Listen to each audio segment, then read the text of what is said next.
والمحصنات من النساء إلا ما ملكت أيمانكم كتاب الله عليكم وأحل لكم ما وراء ذلكم أن تبتغوا بأموالكم محصنين غير مسافحين فما استمتعتم به منهن فآتوهن أجورهن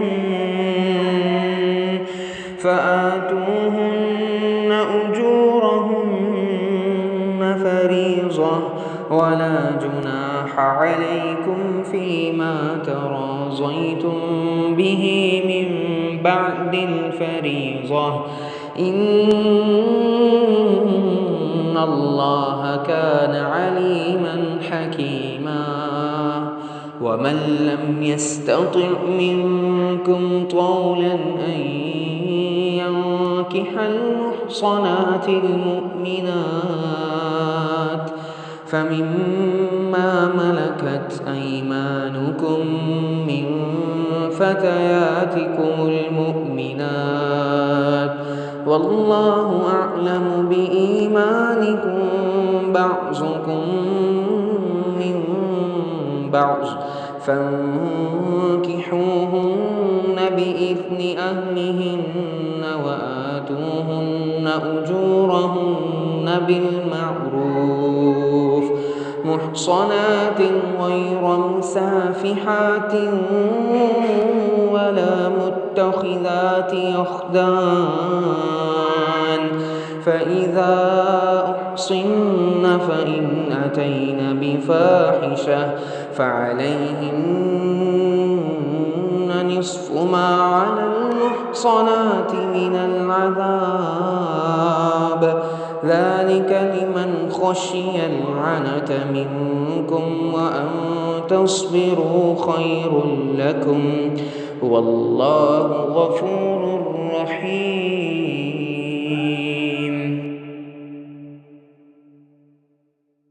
نحمدہ ونصلی علی رسولہ الکریم اما بعد فاعوذ باللہ من الشیطان الرجیم بسم اللہ الرحمن الرحیم رب اشرح لی صدری ویسر لی امری واحلل عقدۃ من لسانی یفقہوا قولی رب زدنی علما اللہم فقہنا فی الدین اللہم فقہنا فی الدین. 5واں پارہ والمحصنات من النساء إلا ما ملكت أيمانكم كتاب الله عليكم وأحل لكم ما وراء ذلكم أن تبتغوا بأموالكم محسنين غير مسافحين فما استمتعتم به منهن فآتوهن أجورهن فريضة ولا جناح عليكم فيما تراضيتم به من بعد الفريضة إن الله كان عليما حكيما. اور خامن والی عورتیں بھی حرام کی گئی مگر وہ لونڈیاں جن کے مالک تمہارے دائیں ہاتھ ہوں. اب لاسٹ پارے کے لاسٹ میں ہم نے کیا پڑھا تھا؟ ان رشتوں کا ذکر پڑھا تھا، ان محرمات کا ذکر پڑھا تھا جن سے نکاح نہیں کیا جا رہا. تو اسی کو آگے کنٹینیو کرتے ہوئے آگے بتایا جا رہا ہے اور خاوند والی عورتیں، یعنی خاوند والی عورتیں بھی کیا ہیں؟ حرام ہیں، ان سے نکاح نہیں کیا جا سکتا، یعنی شادی شدہ عورت سے بھی نکاح نہیں کیا جا سکتا. ہاں لیکن وہ لونڈیاں جن کے مالک تمہارے دائیں ہاتھ ہوں، یہ تم پر اللہ کا لکھا ہوا ہے اور تمہارے لیے حلال کی گئی ہیں. یعنی وہ لونڈیاں جو میدان جنگ میں قید کر لی جائیں اور اسلامی ضابطے کے تحت کسی مسلمان کی ملکیت میں آ جائیں تو اب وہ مسلمان اس لونڈی سے صحبت کر سکتا ہے یا آزاد کر کے اس سے نکاح کر سکتا ہے، باوجود اس کے کہ اس کا کافر شوہر دارالحرب یعنی دارالکفر میں موجود ہو.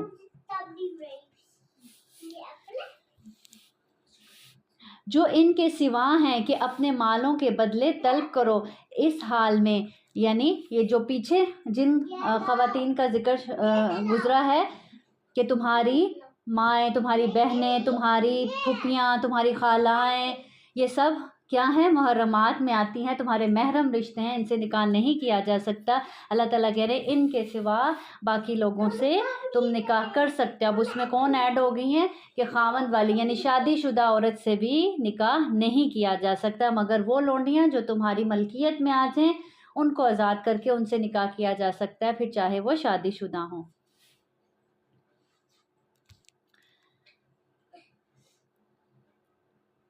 اس حال میں کہ نکاح میں لانے والے ہو، نہ کہ بدکاری کرنے والے ہو، یعنی اصل نکاح کا مقصد پورا کرنے والے ہو۔ پھر وہ جن سے تم ان عورتوں میں سے فائدہ اٹھاؤ، پس انہیں ان کے مہر دو جو مقرر شدہ ہوں، اور تم پر اس میں کوئی گناہ نہیں جس پر تم مقرر کر لینے کے بعد آپس میں راضی ہو جاؤ۔ بے شک اللہ ہمیشہ سے سب کچھ جاننے والا اور کمال حکمت والا ہے۔ تو اس میں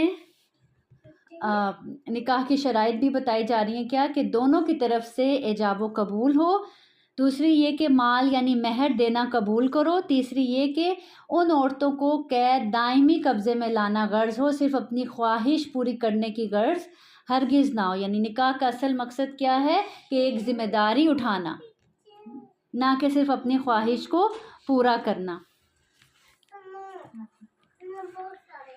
پھر آگے اللہ رب العزت فرماتے ہیں اور تم میں سے جو مالی لحاظ سے طاقت نہ رکھے کہ آزاد مومن عورتوں سے نکاح کرے، تو ان میں سے جن کے مالک تمہارے دائیں ہاتھ ہوں تمہاری مومن لونڈیوں سے نکاح کر لے۔ اللہ تمہارے ایمان کو زیادہ جاننے والا ہے، تمہارا باز سے ہے، تو ان سے ان کے مالکوں کی اجازت سے نکاح کر لو، اور انہیں ان کے مہر اچھے طریقے سے وہ جب کہ وہ نکاح میں لائی گئی ہوں، بدکاری کرنے والی نہ ہوں اور نہ چھپے یار بنانے والی ہوں۔ پھر جب وہ نکاح میں لائی جا چکے تو اگر کسی بے حیائی کا ارتکاب کرے تو ان پر اس سزا کا نصف ہے جو آزاد عورتوں پر ہے۔ یہ اس کے لیے ہے جو تم میں سے گناہ میں پڑنے سے ڈرے، اور یہ کہ تم صبر کرو، تمہارے لیے بہتر ہے، اور اللہ بے حد بخشنے والا نہایت مہربان ہے۔ تو کیا بتایا جا رہا ہے اس حدیث میں، اس آیت میں، کہ تم میں سے کوئی مالی لحاظ سے طاقتور نہیں ہے، کسی کے پاس اتنی استطاعت نہیں ہے کہ وہ آزاد عورت سے شادی کر لے، تو پھر وہ کس سے شادی کر سکتا ہے؟ غلام عورت سے، مسلمان سے نکاح کر سکتا ہے۔ اور لونڈی کا ولی کون ہوگا؟ کس سے اجازت لی جائے گی؟ لونڈی کا ولی کون ہوگا؟ جو اس کا مالک ہوگا، ٹھیک ہے، مالی اس کا ولی ہے۔ جی، حدیث میں آتا ہے آپ سے سب نے فرمایا جو نکاح کرتا ہے وہ اپنا آدھا دین مکمل کر لیتا ہے، اور اسے چاہیے کہ باقی آدھے دین کے بارے میں اللہ سے ڈرے۔ تو پتہ کیا چلتا ہے کہ نکاح بھی دین کا ایک حصہ ہے، جو نکاح کر لیتا ہے وہ اپنا آدھا دین مکمل کر لیتا ہے۔ اس لیے کیا بتایا گیا کہ اگر استطاعت نہیں رکھتے آزاد عورت سے شادی کرنے کی تو کس سے کر لو؟ غلام عورت سے نکاح کر لو۔ اور غلام عورت بھی کیسی ہونی چاہیے؟ بدکاری، مسلمان ہو، بدکاری کرنے والی نہ ہو، چھپے یار بنانے والی نہ ہو، برائی کا ارتکاب کرنے والی نہ ہو، بے حیائی کا ارتکاب کرنے والی نہ ہو۔ آپ سے سب نے فرمایا دنیا فائدہ اٹھانے کی چیز ہے، اور دنیا کی بہترین متاع کیا ہے؟ نیک عورت ہے۔ اسی طرح ایک اور حدیث میں آتا ہے آپ سے سب نے فرمایا تم میں سے کسی کے سر پر ہتھوڑا مارا جائے تو وہ اس سے بہتر ہے کہ وہ کسی عورت کو چھوئے۔ اور آج دیکھیں ہمارے کتنے نامحرم رشتے سروں پر ہاتھ پھیر رہے ہوتے ہیں، حالانکہ وہ ہمارے محرم نہیں ہوتے۔ اور کتنی سخت حدیث ہے کہ تم میں سے کسی کے سر پر ہتھوڑا مارا جائے تو وہ اس سے بہتر ہے کہ وہ کسی عورت کو چھوئے۔ اسی طرح ایک اور حدیث میں آتا ہے جب ایک مرد اور عورت جو اکیلے ہوتے ہیں ان کے درمیان تیسرا کون ہوتا ہے؟ شیطان ہوتا ہے۔ اسی طرح ایک اور حدیث میں آتا ہے آپ سے نے اسی لیے فرمایا جو اللہ اور آخرت پر ایمان رکھتا ہو تو اسے چاہیے کہ کوئی مرد اور عورت اکیلے نہ ہو یہاں تک کہ ان کا محرم ان کے ساتھ موجود ہو. یعنی کوئی معاملہ کرنا پڑ جاتا ہے کسی مرد کے ساتھ تو کیا کوشش ہونی چاہیے کہ آپ کا محرم آپ کے ساتھ ہو. کوئی بھی مرد اور عورت تنہا اکیلے نہ ہو، کیونکہ جب وہ تنہا دو اکیلے ہوتے ہیں تو پھر تیسرا بیچ میں کیا آ جاتا ہے؟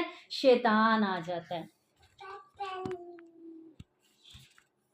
تو نہ چاہتے ہوئے بھی انسان کو پھر وہ برائی کی طرف کسی نہ کسی طریقے سے لے جاتا ہے. اس لیے ان لمٹس کا خیال رکھا جائے جہاں سے شیطان داخل ہو سکتا ہے، ان حدود کا بھی خیال رکھا جائے، ان باؤنڈریز کا بھی خیال رکھا جائے کہ وہاں تک جایا ہی نہ جائے.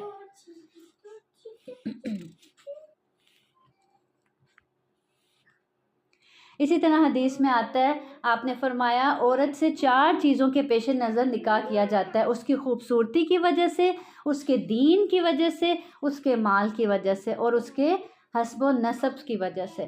تو ان میں سے تم کس کو فوقیت دو؟ دینداری کو فوقیت دو. اور ہم کیا کرتے ہیں؟ سب سے پہلے خوبصورتی، مال و دولت، حسب نسب، یہ ساری چیزیں دیکھ لی جاتی ہیں. دین کہتے ہیں نہیں بھی ہے تو خیر ہے. پھر آج دیکھ لیں، ہماری اگلی نسلیں دیکھ لیں، اور جو شادی شدہ کی بعد کی زندگی ہے بچوں کی وہ دیکھ لیں. اور بعد میں تکلیف کس کو اٹھانی پڑتی ہے؟ خود ہی اٹھانی پڑتی ہے. تو اب تکلیف تو اٹھانی پڑے گی. پہلے ہی دیندار عورت کا انتخاب نہیں کیا، پہلے دیکھا حسن، مال، حسب نسب، اور دینداری کو تو دیکھا ہی نہیں.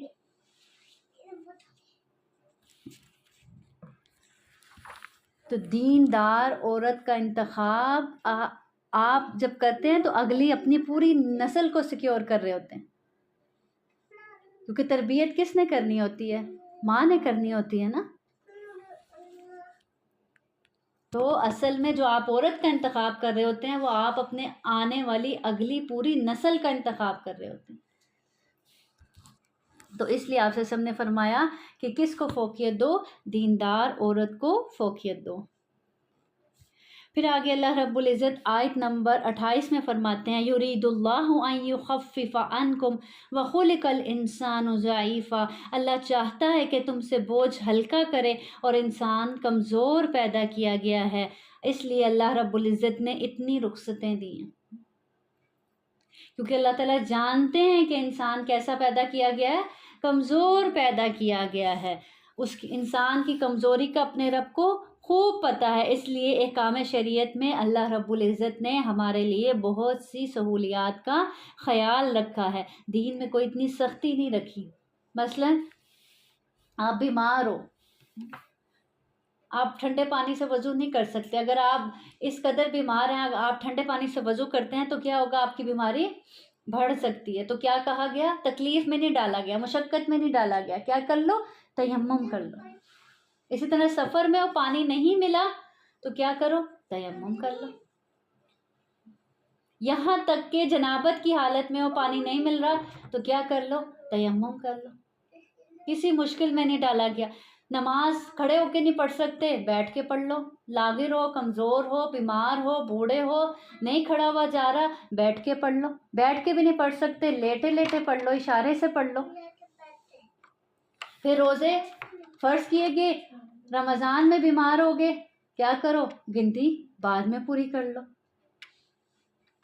تو یہ رخصتیں ہیں. اسی طرح سفر میں ہو، نماز کو کیا کر لو؟ قصر کر لو. تو یہ اللہ رب العزت کی طرف سے ہمارے لیے سہولتیں ہیں، کیونکہ اللہ تعالیٰ کہہ رہے ہیں میں جانتا ہوں کہ انسان کمزور پیدا کیا گیا ہے، اس کے اندر کی کمزوریوں کو میں جانتا ہوں، اس لیے اللہ رب العزت نے ہمارے لیے ہمارے دین میں سہولیات رکھی ہیں. تو ان سہولیات پر بھی اپنے رب کا، ان سہولیات کو لینا بھی چاہیے اور ان پر اپنے رب کا شکر بھی ادا کرنا چاہیے. پھر آگے اللہ تعالیٰ فرماتے ہیں اے لوگو جو ایمان لائے ہو، ایمان والوں سے خطاب کر کے فرما رہے ہیں اپنے مال آپس میں باطل طریقے سے نہ کھاؤ مگر یہ کہ تمہاری آپس کی رضامندی سے تجارت کی کوئی صورت ہو، اور اپنے آپ کو قتل نہ کرو، بے شک اللہ تم پر ہمیشہ سے بے حد مہربان ہے.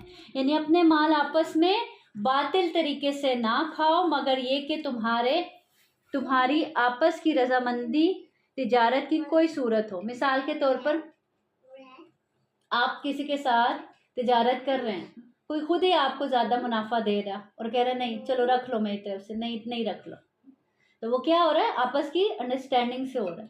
لیکن اگر آپ خود سے کسی کا حق مار لیتے ہیں تو یہ آپ کیا کرتے ہیں؟ اپنے مال کو باطل کر رہے ہیں۔ ہر وہ طریقہ جو شریعت نے حرام کیا وہ کیا ہے؟ باطل ہے۔ ہر اس طریقے سے مال حاصل کرنا جس میں دوسرے کا حق مارا جا رہا ہو، ہر اس طریقے سے مال حاصل کرنا جس میں دوسرے انسان کا حق مارا جا رہا وہ باطل طریقہ کہلاتا ہے۔ پھر اس میں جھوٹ بول کر، دھوکہ دے کر، یہ ساری چیزیں اس میں آ جاتی ہیں۔ آپ سے سب نے فرمایا جس نے کسی کا ناحق ایک لقمہ بھی کھایا، ایک لقمہ کتنا سا ہوتا ہے، ناحق کھایا، اللہ اسے اتنا ہی جہنم کا کھانا کھلائیں گے۔ جس نے کسی مسلمان کا ناحق کپڑا پہنا، اللہ اسے اسی کے بقدر جہنم کا کپڑا پہنائیں گے۔ جو کسی کے ساتھ دکھلاوے والی جگہ پر کھڑا ہوا، بے شک اللہ اسے دکھلاوے کے مقام پر کھڑا کرے گا۔ یعنی دکھلاوے والے مقام پر مطلب کچھ سمجھ آئی اس حدیث کی؟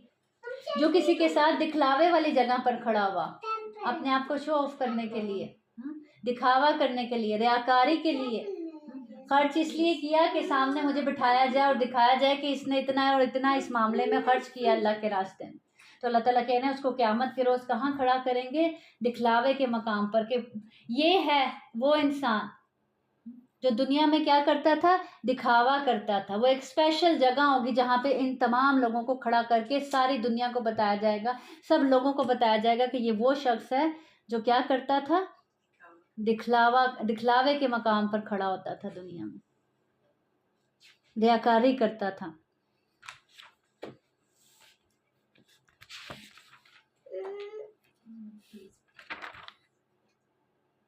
آج تو دیکھیں کتنے شوق سے کسی کا حق کھا لیتے ہیں نا، اپنا پیٹ بھرنے کی کرتے ہیں۔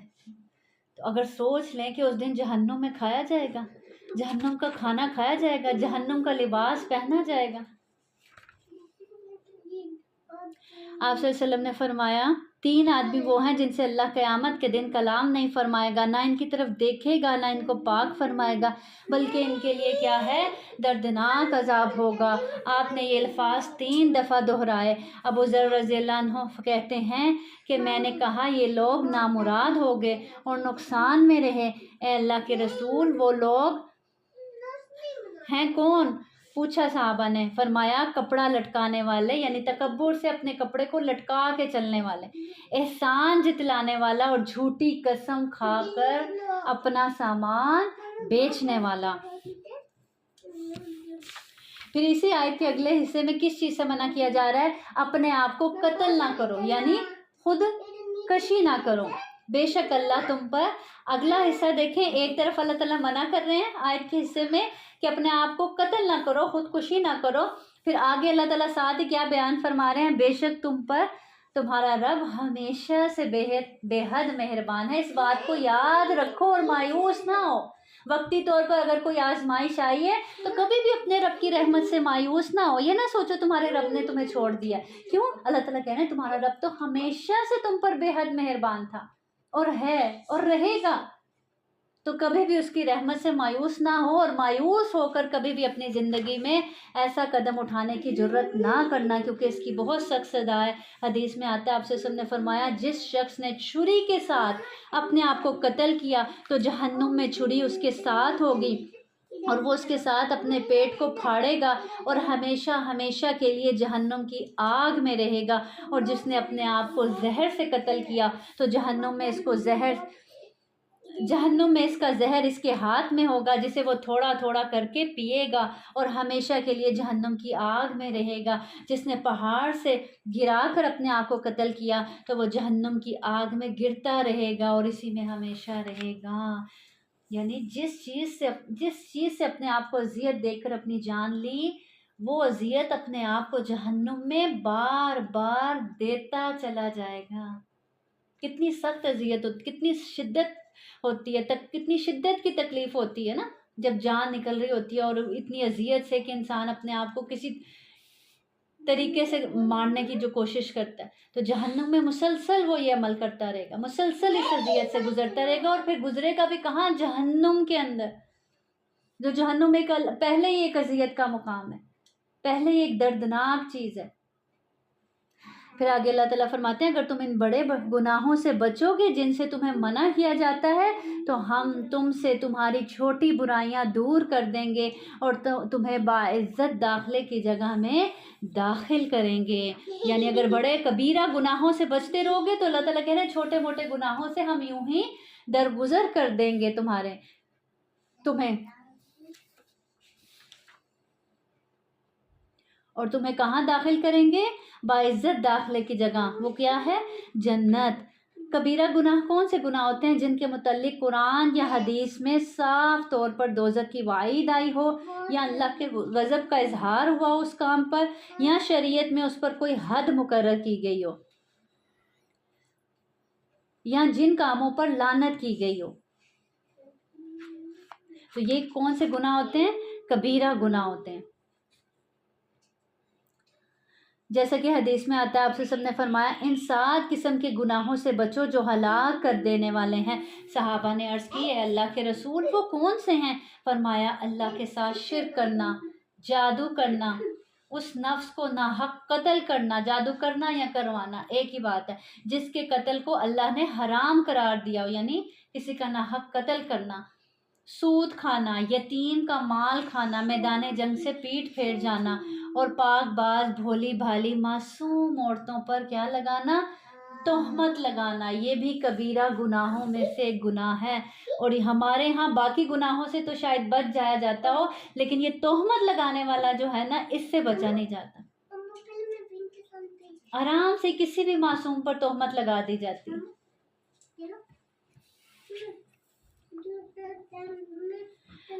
اسی طرح ایک اور حدیث میں آتا ہے آپ سے سب نے فرمایا 5 نمازیں اور جمعہ آئندہ جمعہ تک اور رمضان آئندہ رمضان تک کفارہ بن جاتے ہیں ان گناہوں کا جو ان کے درمیانی عرصے میں سرزد ہوتے ہیں، بشرط یہ کہ وہ شخص کبیرہ گناہوں سے بچتا رہا ہو۔ یعنی اگر کوئی انسان کبیرہ گناہوں سے بچتا رہتا ہے، پھر چھوٹی موٹی سیئات، چھوٹے موٹے اگر گناہ اس سے سرزد ہو بھی جاتے ہیں تو وہ کیا کرتا ہے؟ تو کیا کیا جاتا ہے کہ ایک نماز دوسری نماز کے درمیان کے جو گناہ ہوتے ہیں ان کو دھو ڈالتی ہے، معاف کروا دیے جاتے ہیں۔ اسی طرح ایک جمعہ اور دوسرے جمعے کے درمیان کے گناہ، اسی طرح ایک رمضان اور دوسرے رمضان کے درمیان کا گناہوں کا کفارہ بن جاتا ہے۔ اسی طرح ایک اور حدیث میں آتا ہے آپ سے سب نے فرمایا بے شک کبیرہ گناہوں میں سے سب سے بڑا گناہ یہ ہے کہ آدمی اپنے والدین پر لعنت بھیجے۔ صحابہ نے عرض کی اے اللہ کے رسول آدمی اپنے والدین پر لعنت کس طرح بھیج سکتا ہے؟ لیکن دیکھیں اس دور میں یہ صحابہ کے لیے ایک بہت بڑی بات تھی اور حیران کن بات تھی کہ کوئی ایسا کر بھی سکتا ہے۔ لیکن آج ہم جس دور سے گزر رہے ہیں یہ وہ بدبختی والا دور ہے کہ واقعی آج ایسا ہوتا بھی ہے، لوگ اپنے ہی ماں باپ کو گالی دیتے ہیں۔ گالی دینا کیا، ہاتھ اٹھانے کی نوبت آ جاتی ہے، ہاتھ اٹھا لیتے ہیں، اور کئی تو ایسے واقعے سنے ہیں کہ ہاتھوں سے قتل ہی کر چھوڑتے ہیں۔ تو صحابہ نے حیران ہو کے پوچھا کہ کوئی آدمی اپنے والدین کو بھی کبھی لعنت دے سکتا ہے؟ فرمایا وہ اس طرح کہ ایک آدمی دوسرے آدمی کے باپ کو گالی دیتا ہے تو وہ اس کے باپ کو گالی دیتا ہے، اور وہ اس کی ماں کو گالی دیتا ہے تو دوسرا اس کی ماں کو گالی دیتا ہے، تو دراصل وہ خود سبب بنا اپنے ماں باپ کو گالی دلوانے کا۔ تو کبھی بھی وہ جیسے ہم نے پڑھا تھا نا ادب کے چیپٹر میں کہ جیسے اپنے ماں باپ اپنے بزرگوں کا احترام ہے ایسے ہی دوسروں کے بزرگوں کا بھی احترام ہے۔ تو کبھی کسی کے والدین کو برا بھلا نہ کو، کیونکہ پلٹ کر وہ بھی کیا کہے گا، تمہارے والدین کو برا بھلا کہے گا، تو گویا ایسے ہی جیسے تم نے اپنے والدین کو ایسا کہا، اور یہ کس میں ہے؟ کبیرہ گناہوں میں سے ہے۔ پھر آگے اللہ تعالیٰ فرماتے ہیں اور اس چیز کی تمنا نہ کرو جس میں اللہ نے تم میں سے بعض کو بعض پر کیا دی ہے، فضیلت دی ہے. کس چیز کی تمنا نہ کرو؟ جس میں اللہ نے تم میں سے بعض کو بعض پر فضیلت دی ہے، یعنی بعض کو بعض پر فضیلت دی، مطلب درجہ دیا ہے کسی لحاظ سے، اسٹیٹس وائز ہو سکتا ہے، اولاد وائز ہو سکتا ہے، کسی اور طریقے سے ہو سکتا ہے، حسن کے اعتبار سے ہو سکتا ہے کہ کسی کو اللہ رب العزت نے زیادہ خوبصورت بنا دیا، کسی کو مال و دولت زیادہ دے دیا، کسی کی اولاد اچھی نکل آئی، کسی کو اولاد زیادہ عطا کر دی. تو اللہ تعالیٰ کہہ رہے ہیں اگر تم میں سے بعض کو بعض پر کسی لحاظ سے اللہ رب العزت نے فضیلت دی ہے، یا بعض کو علم کے اعتبار سے اللہ تعالیٰ فضیلت عطا فرما دیتے ہیں، تو اس چیز کی تم تمنا نہ کرو. تو پتہ کیا چلتا ہے اس آیت سے کہ جس حال میں اللہ تمہیں رکھ رہا ہے اس حال میں تم اللہ سے راضی رہو. آج ہم کیا کرتے ہیں؟ ہاں فلاں کا شوہر دیکھو کتنا اچھا، کتنا خیال رکھتا ہے، فلاں کی اولاد دیکھو کتنی فرما بردار ہے. تو کبھی بھی اپنے معاملات کو، اپنی ذات کو، اپنے گھر کو، اپنے رشتوں کو، اپنے حالات کو دوسروں کے ساتھ کمپیئر نہیں کرنا چاہیے. آپ ظاہر دیکھ رہے ہیں ان کا، آپ ان کے اندر کی جو آزمائشیں، اندر کی تکلیفیں، اندر کے دکھ ہیں ان کو نہیں دیکھ رہے. اللہ تعالیٰ نے ان کو کسی اور چیز سے آزمایا ہوگا.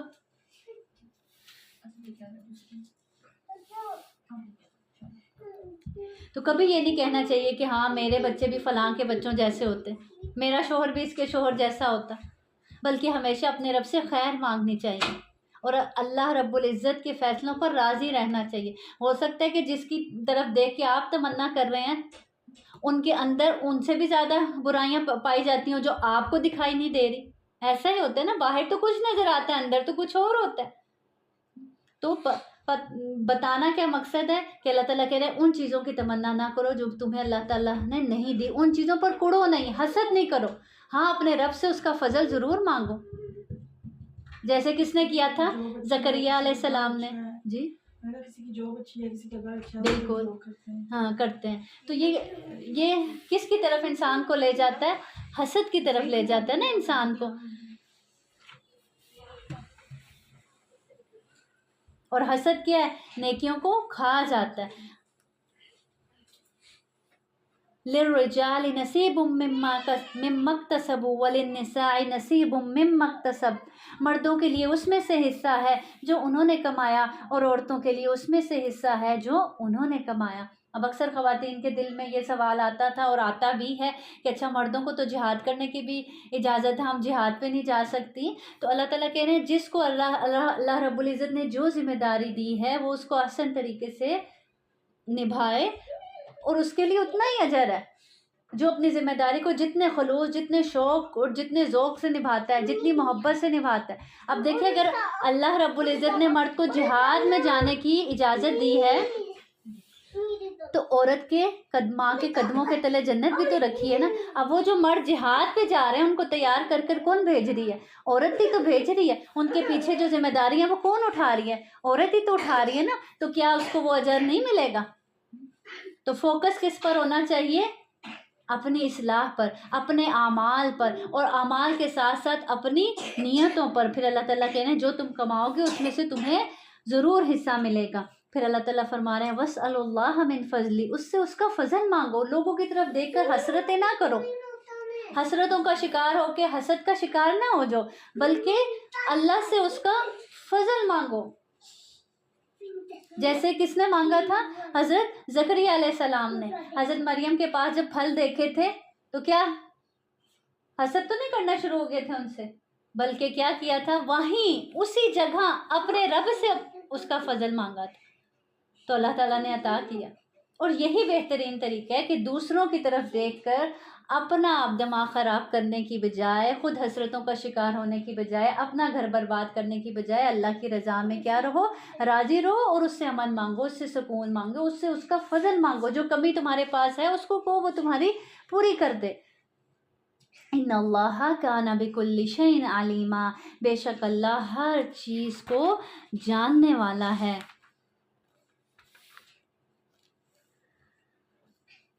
پھر آگے آیت نمبر 34 میں اللہ تعالیٰ فرماتے ہیں الرجال قوامون علی النساء بما فضل اللہ بعضهم علی بعض. مرد عورتوں پر نگران ہے، قوام ہے، اس وجہ سے قوام معنی نگران کے. اور نگران کون ہوتا ہے؟ ضروریات کو پورا کرنے والا. تو اصل میں یہ جو اللہ رب العزت نے مرد کو قوام بنایا ہے، یہ اللہ تعالیٰ نے اس کو ذمہ داری دی ہے کہ اس کی ذمہ داری ہے کہ وہ اپنے بیوی بچوں کا خیال رکھے، ان کا نان نفقہ، ان کی ہر چیز، ہر آسائش، ہر ضرورت کا خیال رکھے. تو اس بنیاد پر اللہ رب العزت نے اس کو قوام بنایا، یعنی ایک ذمہ داری دی ہے. اس وجہ سے اللہ نے بعض کو بعض پر فضیلت عطا کی، اور اس وجہ سے کہ انہوں نے اپنے مالوں سے اللہ تعالیٰ کہہ رہے ہیں خرچ کیا ہے. تو اپنے شوہروں کو رسپیکٹ دینا، ہر صاحب ذمہ دار کی رسپیکٹ بنتی ہے. اسی طرح عورت کن پہ نگران ہے؟ اپنے بچوں پر نگران ہے، گھر پر نگران ہے. مرد کس پر ہے؟ مرد عورت پر اور بچوں پر، سب پر نگران ہے.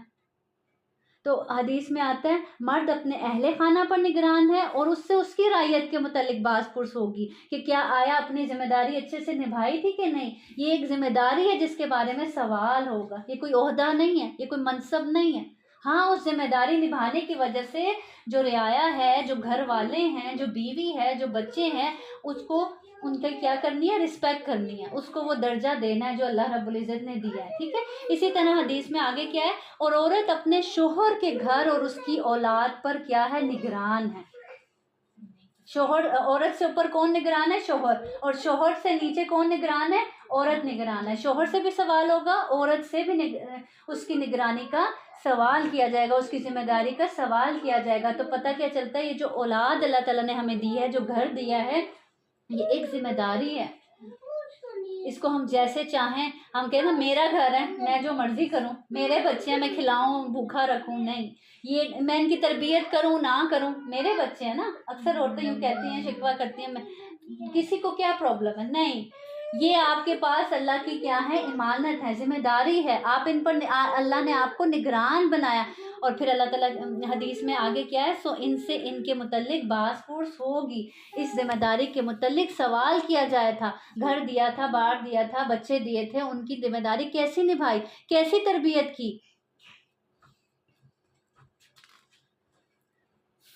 تو پتہ کیا چلا کہ بچوں کی ذمہ داری بھی ہم پر فرض ہے. ان کی تربیت کرنا ہم پر فرض ہے. ان کو ایک اچھا انسان بنانا ہم پر فرض ہے. یہ ہماری ذمہ داریوں میں سے اولین ذمہ داری ہے.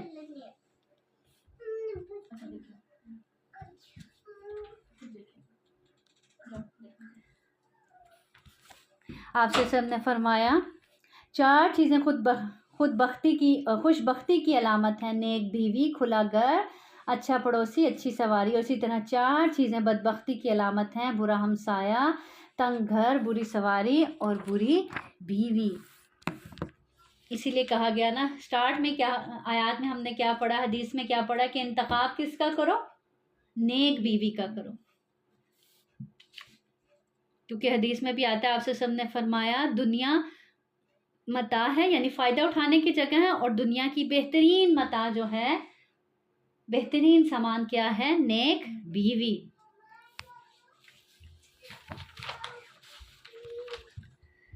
پھر اسی آیت میں دیکھیں نا، اللہ رب العزت بتا رہے ہیں نیک عورت کی صفات کیا ہوتی ہیں. بس نیک عورتیں فرما بردار ہیں، غیر حاضری میں حفاظت کرنے والی ہیں. کس کی غیر حاضری میں؟ شوہر کی غیر حاضری میں اس کے گھر کی، اس کے بچوں کی، اپنی عزت کی، اس کے مال کی، ان سب چیزوں کی حفاظت کرنے والی ہیں. اس لیے کہ اللہ نے انہیں محفوظ رکھا. اور وہ عورتیں جن کی نافرمانی سے تم ڈرتے ہو، سو انہیں نصیحت کرو اور بستروں میں ان سے الگ ہو جاؤ اور انہیں مارو. پھر اگر وہ تمہاری فرما برداری کریں تو ان پر زیادتی کا کوئی راستہ تلاش نہ کرو. یعنی اگر وہ نافرمانی کریں تو پھر مارنے کی اجازت ہے. وہ بھی کس طرح کا مارنا؟ آج جیسے ہمارے جاہلانہ معاشرے میں مارا پیٹا جاتا ہے، نشان ڈال دیے جاتے ہیں، مار مار کر خون نکال دیا جاتا ہے، نیل پڑ جاتے ہیں. ایسی مار نہیں، بلکہ کیسا؟ ہلکا سا، جیسے مسواک سے کسی کو ایسے کرتے ہیں، وہ بھی غیرت جگانے کے لیے. مسواک سے آپ کسی کو ماریں تو کتنا لگتا ہے؟ لگتا ہے؟ نہیں لگتا نا. لیکن اگلے انسان کی غیرت جاگتی ہے کہ شوہر کو مجھ پہ غصہ آیا، میری یہ غلطی ہے.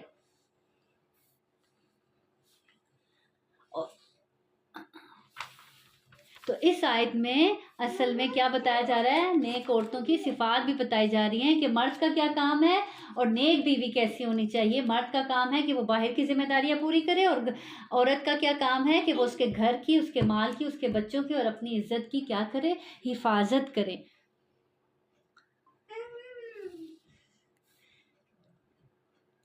اسی طرح حدیث میں آتا ہے، آپ سے نے فرمایا اگر میں کسی کو حکم دیتا کہ وہ کسی دوسرے کو سجدہ کرے تو میں عورت کو حکم دیتا کہ وہ اپنے شوہر کو سجدہ کرے۔ اتنا حق ہے اور مرد کا، اور آج کل خامدوں کو کوئی چیز سمجھا ہی نہیں جاتا۔ ہم سمجھتے ہیں۔ الحمدللہ، لیکن ہمیں بھی جب غصہ آتا ہے ہم کہہ دیتے ہیں، کیسے سوال کرتے ہیں، آپ نے یہ کیا تو کیا کیوں؟ پوچھتے ہیں نا، کٹہرے میں تو کھڑا کرتے ہیں نا۔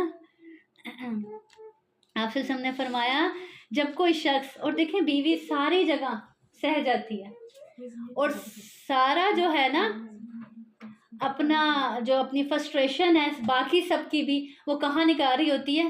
شوہر پہ نکال رہی ہوتی ہے، اور پھر کہتی ہے کیا کریں، اب یہیں مانا ہے، یہیں نکالنا ہے نا۔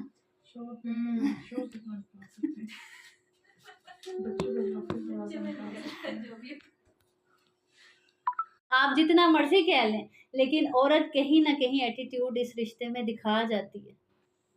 تو آج سچے دل سے اور سچی آنکھوں سے غور کیجئے گا آج سے، ٹھیک ہے، کہ کہاں کہاں ہم کر جاتے ہیں، کہاں کہاں ہم ان کی رسپیکٹ میں کمی کر جاتے ہیں، جہاں اللہ کے نبی نے اتنا درجہ دیا۔ آپ سے نے کیا فرمایا کہ اگر میں کسی کو حکم دیتا کہ وہ کسی کو سجدہ کرے تو میں اللہ کے علاوہ تو عورت کو حکم دیتا کہ وہ شوہر کو سجدہ کرے،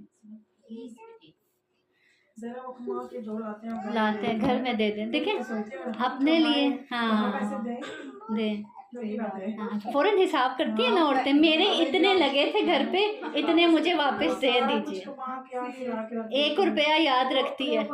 ہاں، اور مرد جو ہے وہ کتنا خرچ کرتا ہے، اور کب سے خرچ کرنا، شادی سے پہلے سے وہ بیچارہ خرچ کرنا شروع کر دیا، اس نے آپ کو لانا ہے تو اس سے پہلے سے وہ خرچ کر رہا ہے، اور آخری وقت تک جب تک اس کے جسم میں جان ہے وہ بیچارہ خرچ کرتا ہی چلا جاتا ہے، تب تک کام کرتا ہی چلا جاتا ہے۔ تو ایسے تو نہیں اس کو درجہ دیا نا، ایسے تو نہیں اللہ نے اس کو قوام بنایا، ایسے تو نہیں اس کی رسپیکٹ فرض کی نا کہ اس کی رسپیکٹ کی جائے، اس کو وہ درجہ، وہ عزت، وہ مقام دیا جائے جو اللہ نے اس کا رکھا ہے۔ مجھے لگ رہا ہے یہ آ جائے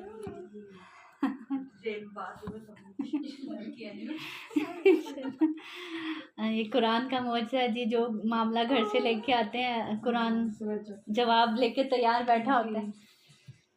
جی آگے دیکھیے، حدیث میں آتا ہے، اسی طرح حدیث میں آتا ہے، آپ سے نے فرمایا جب کوئی شخص اپنی بیوی کو اپنے بستر کی طرف بلائے اور وہ آنے سے انکار کر دے تو صبح تک فرشتے اس پر لعنت بھیجتے رہتے ہیں، چاہے موڈ ہے نہیں ہے، تھکاوٹ ہے، بعض اوقات بچوں کی تھکاوٹ ہوتی ہے، انسان کسی موڈ میں ہوتا ہے، تو اس حدیث کو یاد رکھ لیا جائے کہ جب کوئی شخص اپنی بیوی کو اپنے بستر کی طرف بلائے اور وہ آنے سے انکار کرے تو صبح تک فرشتے، اللہ کے فرشتے اس پر لعنت بھیجتے رہتے ہیں۔ اور لعنت کا کیا مطلب ہوتا ہے؟ اللہ کی رحمت سے دوری، اور فرشتے اس عورت کے لیے دعا کر رہے ہیں۔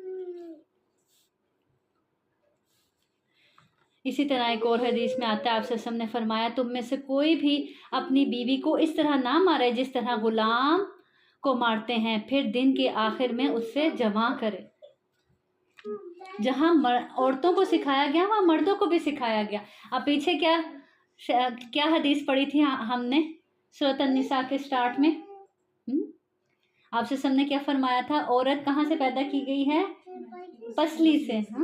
تو پسلی جسم کا سب سے ٹیڑھا حصہ ہوتا ہے، تو اس کے ٹیڑھ پن کے ساتھ ہی اس کے ساتھ اچھے طریقے سے برتاؤ کرو، اس کے ساتھ گزارا کرو، اس کو سیدھا کرنے کی کوشش کرو گے تو وہ کیا ہو جائے گی؟ ٹوٹ جائے گی۔ تو جہاں عورتوں کو سکھایا گیا وہاں مردوں کو بھی سکھایا گیا۔ ایسا نہیں ہے کہ سارا درس عورتوں کو ہی دیا گیا ہے، مردوں کو بھی دیا گیا۔ پھر اسی طرح ایک اور حدیث میں آتا ہے، آپ سے سم ایک مرتبہ اسما رضی اللہ اور ان کی سہیلیوں کے پاس سے گزرے تو وہ کہتی ہیں آپ سے سم نے فرمایا کہ احسان کرنے والوں کی ناشکری سے بچو۔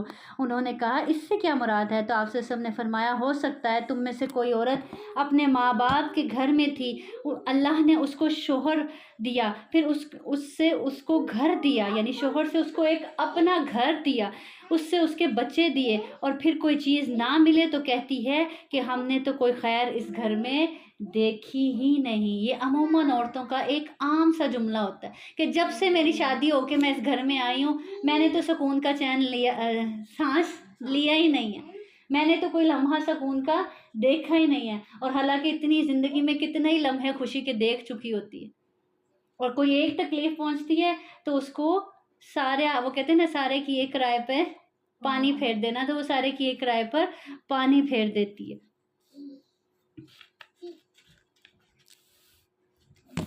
پھر اسی طرح ایک اور حدیث میں آتا ہے آپ سے نے فرمایا بہترین بیوی وہ ہے جس کی طرف تم دیکھو تو وہ تمہیں خوش کر دے، جب تم کسی بات کا حکم دو تو بجا لائے، اور تمہاری غیر موجودگی میں تمہاری اولاد مال اور ذات کی حفاظت کرے۔ کیا حدیث کا پہلی بات کیا ہے؟ تم اس کی طرف دیکھو تو وہ تمہیں خوش کر دے۔ شوہر گھر آیا باہر کی تھکان لے کر، باہر کی 100 مصروفیات کے ساتھ، اور وہ آتے ہی آپ کو دیکھے تو اس کے چہرے پر اسمائل آ جائے۔ وہ کب آ سکتی ہے کہ شوہر اور بیوی بن سنور کر اچھے موڈ میں مسکراتی ہوئی اس کو سامنے نظر آئے، تاکہ وہ اب اس کو خوشی محسوس ہو اور وہ خوش ہو جائے۔ کیا سوچیں ہم ہر وقت ایسے ہوتے ہیں کہ یہی بات ہے نا کہ دیکھیں اور مرد کے لیے کچھ نہیں ہے اور باہر والوں کے لیے بہت کچھ ہے، تب مسکراہٹیں بھی ہیں، تب لپسٹک بھی نکل آ جاتی ہے، کپڑے بھی صاف ستھرے ہو جاتے ہیں، چہرہ بھی سنور جاتا ہے، بال بھی سنور جاتے ہیں، اور شوہر کے سامنے معصی اور بیمار، جسے ہم سے لاغر اور بیمار اور مظلوم کوئی ہے ہی نہیں اس دنیا میں۔ تو بہترین بیوی وہ، آپ سے نے فرمایا اس کی پہلی تعریف ہی یہ کی کہ جب تم اس کو دیکھو تو وہ تمہیں خوش کرتے، تم پریشان ہو تم اس کے پاس کوئی اپنا مسئلہ لے کر بیٹھو، وہ تو تمہیں ایسی تسلی کے الفاظ بولے کہ تمہاری ساری پریشانی دور ہو جائے۔ اور مرد کی سننے تو دور کی بات ہے، ہم تو اپنا ہی لے کے بیٹھے ہوتے ہیں، شوہر انٹر نہیں ہوتا اور ساتھ میں کہانیاں شروع ہو جاتی ہیں، یہ ہوا پیچھے سے، جیسے وہ تو بیچارہ باہر سے کچھ دیکھ کے ہی نہیں آیا، سب تو ہم نے ہی گھر میں دیکھا ہے، اس 4 دیواری میں ہم نے ہی سب کچھ دیکھا ہے، وہ تو باہر سے کچھ بھی نہیں سن کے آیا، کچھ بھی نہیں برداشت کر کے آیا، جو برداشت کیا ہم نے کیا۔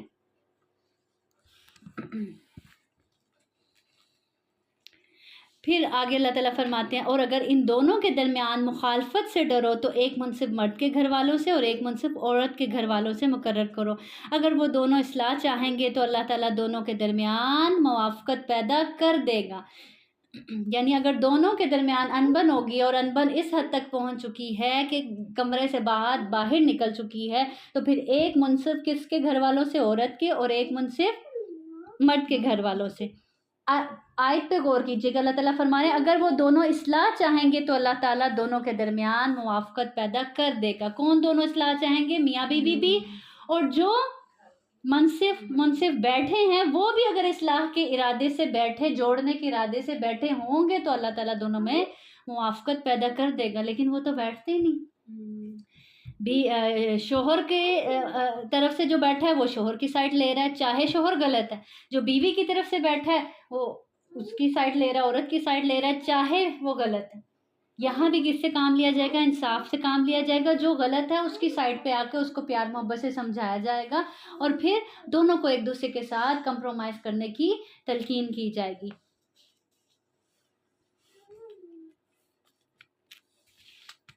پھر آگے اللہ تعالیٰ کیا فرما رہے ہیں؟ اور اللہ کی عبادت کرو اور اس کے ساتھ کسی کو شریک نہ بناؤ، والدین کے ساتھ اچھا سلوک کرو، قرابت کے والوں کے ساتھ یعنی رشتہ داروں کے ساتھ، یتیموں، مسکینوں، قرابت والے ہمسائے اور اجنبی ہمسائے۔ پہلے کس کا ذکر کیا؟ قرابت والے ہمسائے کا، یعنی اگر کوئی ہمسایہ ہے اور وہ رشتہ دار بھی ہے تو اس رشتہ دار ہمسائے کا پہلا حق ہے۔ پھر اجنبی ہمسائے کا، اور پہلو کے ساتھی کون سے ہوتے ہیں؟ جیسے اب ہم یہاں پہلو کے ساتھی نا، آپ کے ساتھ جو بھی بیٹھے ہوئے ہیں، آپ کے ساتھ بیٹھنے والے، آپ کے کام کرنے والے، آپ کے کولیگز، آپ سفر کر رہے ہیں، آپ کے سفر میں ساتھ بیٹھنے والے، آپ کہیں باہر کھانا کھانے گئے ہیں، آپ کے ساتھ کی ٹیبل والے، یہ ہیں سب پہلو کے ساتھی۔ اسی طرح مسافر کے ساتھ اور ان کے ساتھ جن کے مالک تمہارے دائیں ہاتھ بنے ہیں۔ اس آیت کو پڑھ کر لگتا ہے نا کہ ہر جگہ الرٹ رہنے کی ضرورت ہے۔ ہر رشتہ، ہر یتیم، ہر مسکین، ہمسایہ ہے، رشتہ دار ہے، مسافر ہے۔ ہم کہتے ہیں مسافر ہی تو ہے، اس سے کب دوبارہ ملنا ہے ہم نے؟ جیسا مرضی سلوک کرو، سلام کرو نہ کرو، بات کرو نہ کرو، اس کو پوچھو نہ پوچھو، کیا فرق پڑتا ہے؟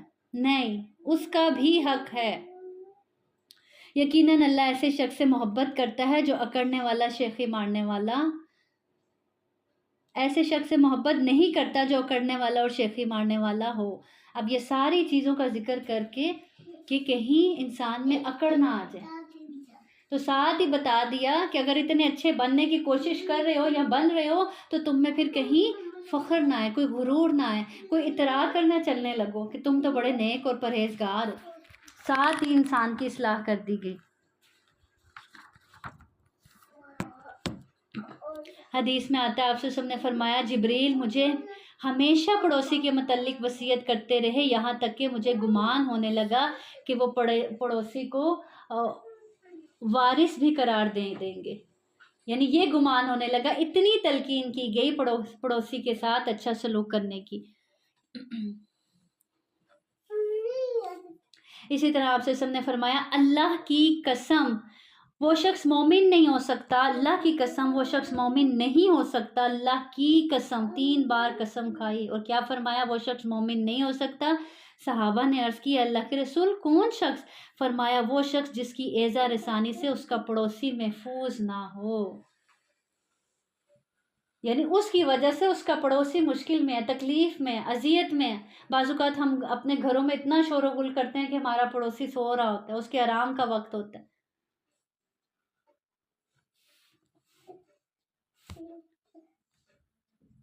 اسی طرح شادی بیاہ کے موقعوں پر بھی پڑوسیوں کا خیال رکھا جائے۔ کتنی اونچی اونچی آواز میں جو ہے ساؤنڈ سسٹم لگائے جاتے ہیں، لوگوں ساتھ والے ہمسایوں کو تکلیف پہنچائی جاتی ہے، اذیت دی جاتی ہے۔ اسی طرح آپ سے نے فرمایا اے ابو ذر جب تم سالن پکاؤ تو اس میں شوربہ زیادہ کر لیا کرو اور یوں اپنے پڑوسیوں کا بھی خیال رکھا کرو، یعنی ان کو بھی دیا کرو۔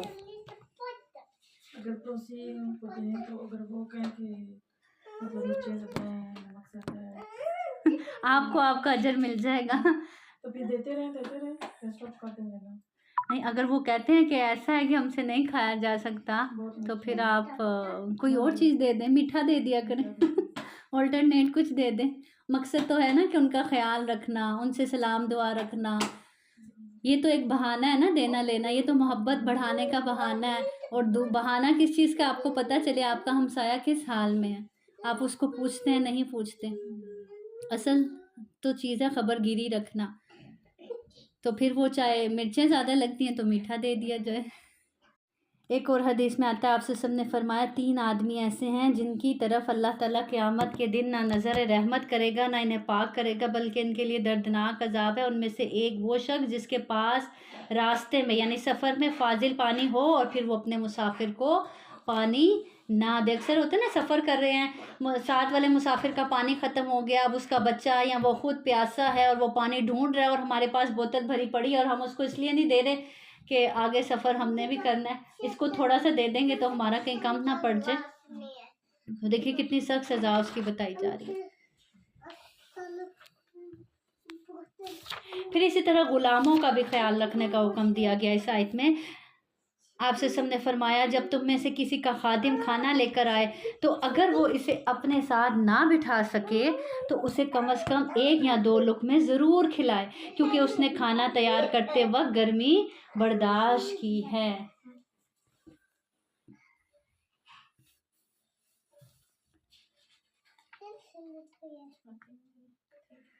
پھر آگے اللہ رب العزت بخل کے بارے میں فرماتے ہیں وہ لوگ جو بخل کرتے ہیں اور لوگوں کو بخل کا حکم دیتے ہیں اور وہ اسے چھپاتے ہیں جو اللہ نے انہیں اپنے فضل سے دیا ہے۔ اللہ کی نعمتوں کو چھپاتے ہیں، کس لیے چھپاتے ہیں؟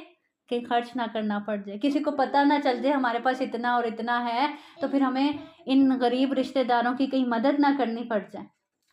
اس گھر سے جو چھپا لیتے ہیں، اللہ تعالیٰ کہہ رہے ہیں ہم نے ایسے کافروں کے لیے رسوا کرنے والا عذاب تیار کر رکھا ہے۔ حدیث میں آتا ہے، آپ سے سب نے فرمایا یقیناً اللہ تعالیٰ جب کسی بندے کو نعمت سے نوازتا ہے تو وہ اس بات کو پسند کرتا ہے کہ وہ بندے پر اپنی نعمت کے آثار بھی دیکھے، یعنی اچھا کھا سکتے ہیں، اچھا پہن سکتے ہیں، تو یہ نہیں کہ پھر بھی پھٹے ہوئے کپڑوں میں نظر آ رہے ہیں لوگوں کو دکھانے کے لیے کہ ہمارے پاس کچھ ہے ہی نہیں۔ جیسے اکثر لوگ ہر نعمت ہوتے وقت بھی ہر وقت روتے رہتے ہیں، کہتے ہیں ہے نہیں، بڑی مشکل سے گزارا ہوتا ہے۔ کس وجہ سے؟ دل کی تنگی کی وجہ سے، کہیں کسی کو کچھ دینا نہ پڑ جائے۔ اور پھر آگے ان لوگوں کا ذکر کیا جا رہا ہے، اور وہ لوگ جو اپنے اموال دکھاوے کے لیے خرچ کرتے ہیں، جہاں خرچ کرنا چاہیے اللہ کے راستے میں، غریبوں پر، مسکینوں پر، یتیموں پر، وہاں تو خرچ نہیں کرتے، لیکن جہاں آتی ہے دکھاوے کی بات تو وہاں تو بڑا خرچ کرتے ہیں۔ اللہ تعالیٰ کہہ رہے ہیں وہ لوگ جو اپنے اموال لوگوں کو دکھاوے کے لیے خرچ کرتے ہیں اور نہ اللہ پر ایمان لاتے ہیں نہ یوم آخرت پر، اور وہ شخص کے شیطان اس کا ساتھی ہو تو وہ برا ساتھی ہے۔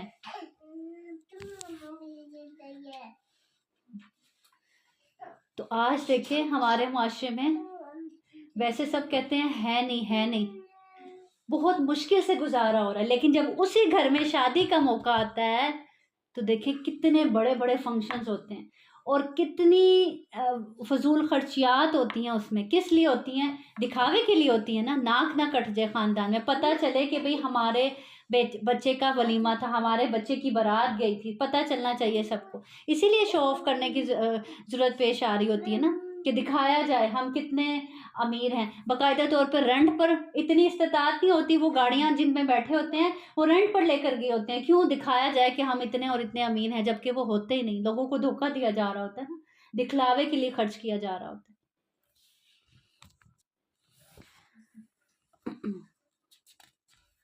تو ایسا شخص کون ہے؟ اللہ تعالیٰ فرما رہے ہیں شیطان کا ساتھی ہے۔ ایسا شخص اللہ اور آخرت پہ ایمان نہیں رکھتا۔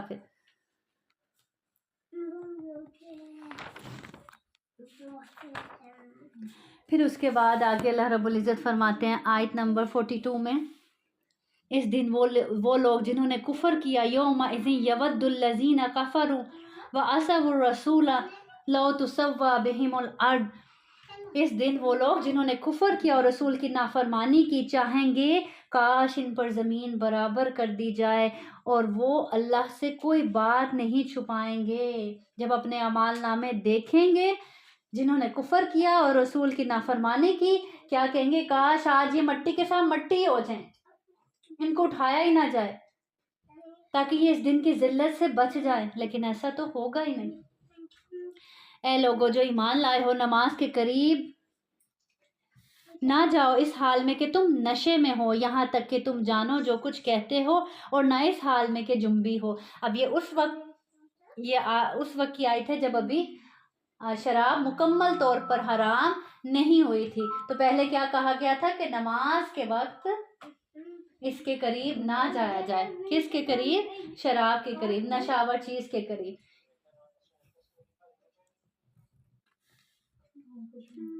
آپ سے سب نے فرمایا جب کوئی شخص نماز پڑھے اور پڑھتے ہوئے اونگنے لگے تو اسے چاہیے کہ نماز چھوڑ کر سو جائے، پہلے اپنی نیند کو پورا کر لے، اور نماز اس وقت پڑھے جب اسے یہ معلوم ہو کہ وہ کیا کہہ رہا ہے۔ ہو سکتا ہے کہ حالت نیند میں نماز ادا کرتے ہوئے وہ مغفرت کی دعا کرنے کی بجائے اپنے آپ کو ہی گالیاں دینے لگے۔ پتہ نہیں چلتا نا آپ کیا بول رہے ہیں کیا نہیں بول رہے۔ تو جب ایسے نیند کے جھٹکے آنے لگے تو کیا کرنا چاہیے؟ یہاں تو اچھے سے فریش ہو جانا چاہیے اور یہاں پھر تھوڑا سا پہلے سو لینا چاہیے۔ اور یہی صورتحال نشے کی ہے کہ اگر شراب کی حالت میں نماز کے قریب جاتے تو کا پتہ ہی نہ چلتا کہ کیا کہہ رہے ہیں نماز میں۔ اسی طرح جنبی یعنی جو پاک نہیں ہے مگر راستہ عبور کرنے والے، یہاں تک کہ غسل کر لو۔ راستہ عبور کرنے والے یعنی مسجد میں جنبی شخص داخل نہیں ہو سکتا، لیکن راستہ عبور کرنے والے سے کیا مراد ہے؟ کہ جس نے صرف گزرنا ہو۔ اب اس کی کیوں اجازت دی گئی؟ یعنی جنبی یا حائضہ کے لیے مسجد سے گزرنا جائز کیوں قرار دیا گیا؟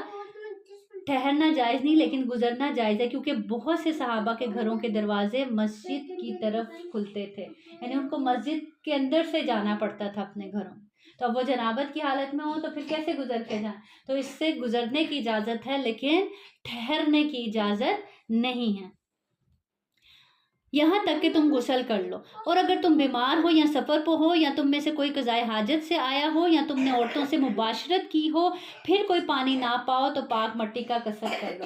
اب جنابت کوئی بھی جنابت ہے، لیکن اگر اب تمہیں پانی نہیں میسر اور تم نے نماز پڑھنی ہے تو تم کیا کر سکتے ہو؟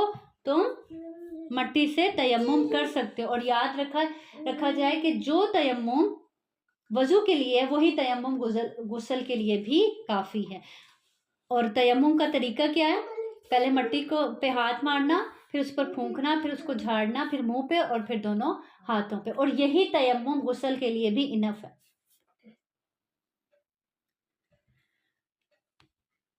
بس اپنے چہروں اور اپنے ہاتھوں پر ملو، بے شک اللہ ہمیشہ سے بہت معاف کرنے والا، بے حد بخشنے والا ہے۔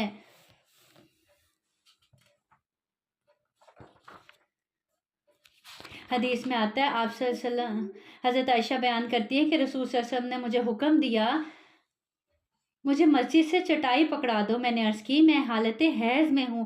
اس پر آپ صلی اللہ علیہ وسلم نے فرمایا حیض تیرے ہاتھ میں تو نہیں ہے۔ یہ سب سے بڑی دلیل ہے۔ اکثر لوگ کہتے ہیں جانماز نہیں پکڑنا، اس چیز کو ہاتھ نہیں لگانا، تو یہ دیکھیں یہ سب سے بڑی دلیل ہے کہ آپ صلی اللہ علیہ وسلم نے کیا فرمایا حضرت عائشہ کو کہ حیض آپ کے ہاتھ میں نہیں ہے۔ کچھ لوگ کہتے ہیں وہ میری چادر پکڑانا، تو ہم کیا کہتے ہیں، اکثر لوگ کیا کہتے ہیں، نہیں میں نہیں پکڑا سکتی، آپ نے نماز پڑھنی ہے اور میں تو ناپاک ہوں۔ ناپاکی آپ کے ہاتھوں میں نہیں ہے۔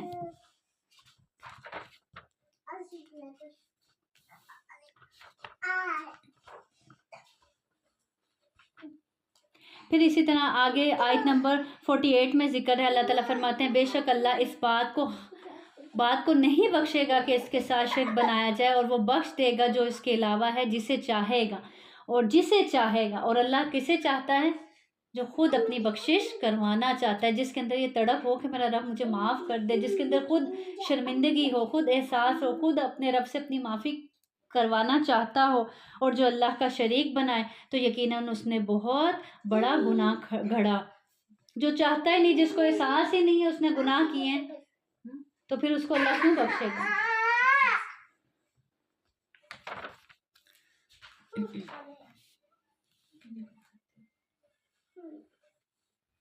اسی طرح ایک اور حدیث میں آتا ہے، آپ سے سب نے فرمایا بے شک اللہ تعالیٰ فرماتا ہے کہ اے میرے بندے، تو جب تک میری بندگی کرتا رہے گا اور مجھ سے امید قائم رکھے گا تو میں بھی تجھے معاف کرتا رہوں گا، خواہ تیرے جو بھی گناہ ہو۔ اے میرے بندے، اگر تو زمین بھر گناہ لے کر میرے پاس آ جائے اور ان میں شرک نہ ہو تو میں تیرے پاس اتنی ہی بخشش لے کر آؤں گا۔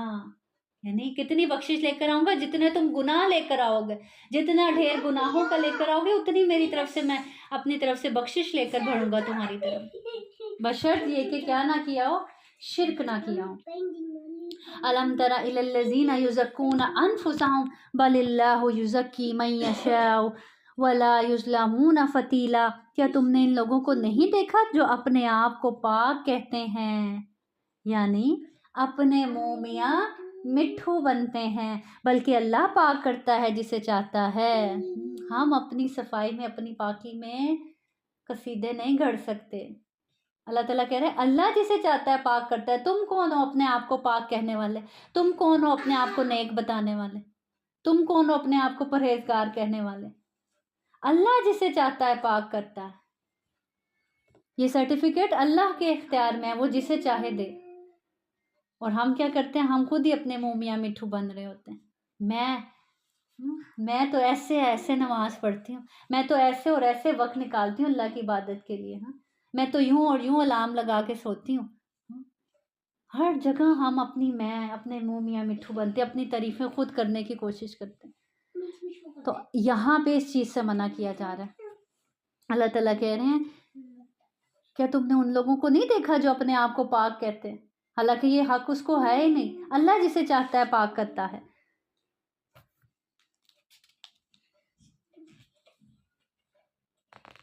تو اپنے آپ کو کبھی بھی معصوم اور پاک نہ سمجھا جائے. ہم نہیں جانتے ہم نے جتنی نیکیاں کی ہیں ان میں سے کتنی قبول ہوئی ہیں اور کتنی ہم نے احسان جتلا کر یا دکھاوا کر کے ضائع کر دی ہیں.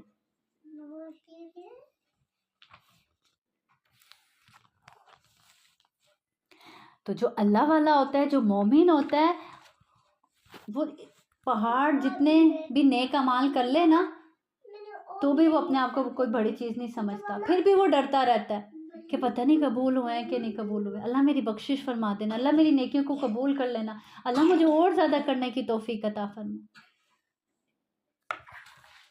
اتنا سب کچھ کر کے بھی وہ حضرت ابراہیم علیہ السلام کی طرح یہی کہتا ہے کہ ربنا تقبل منا انک انت السمیع العلیم، کہ اللہ بس تو قبول کر لینا. اور یہی خوف ہوتا ہے اس کو کہ پتہ نہیں قبول ہوا ہے کہ نہیں قبول ہوا.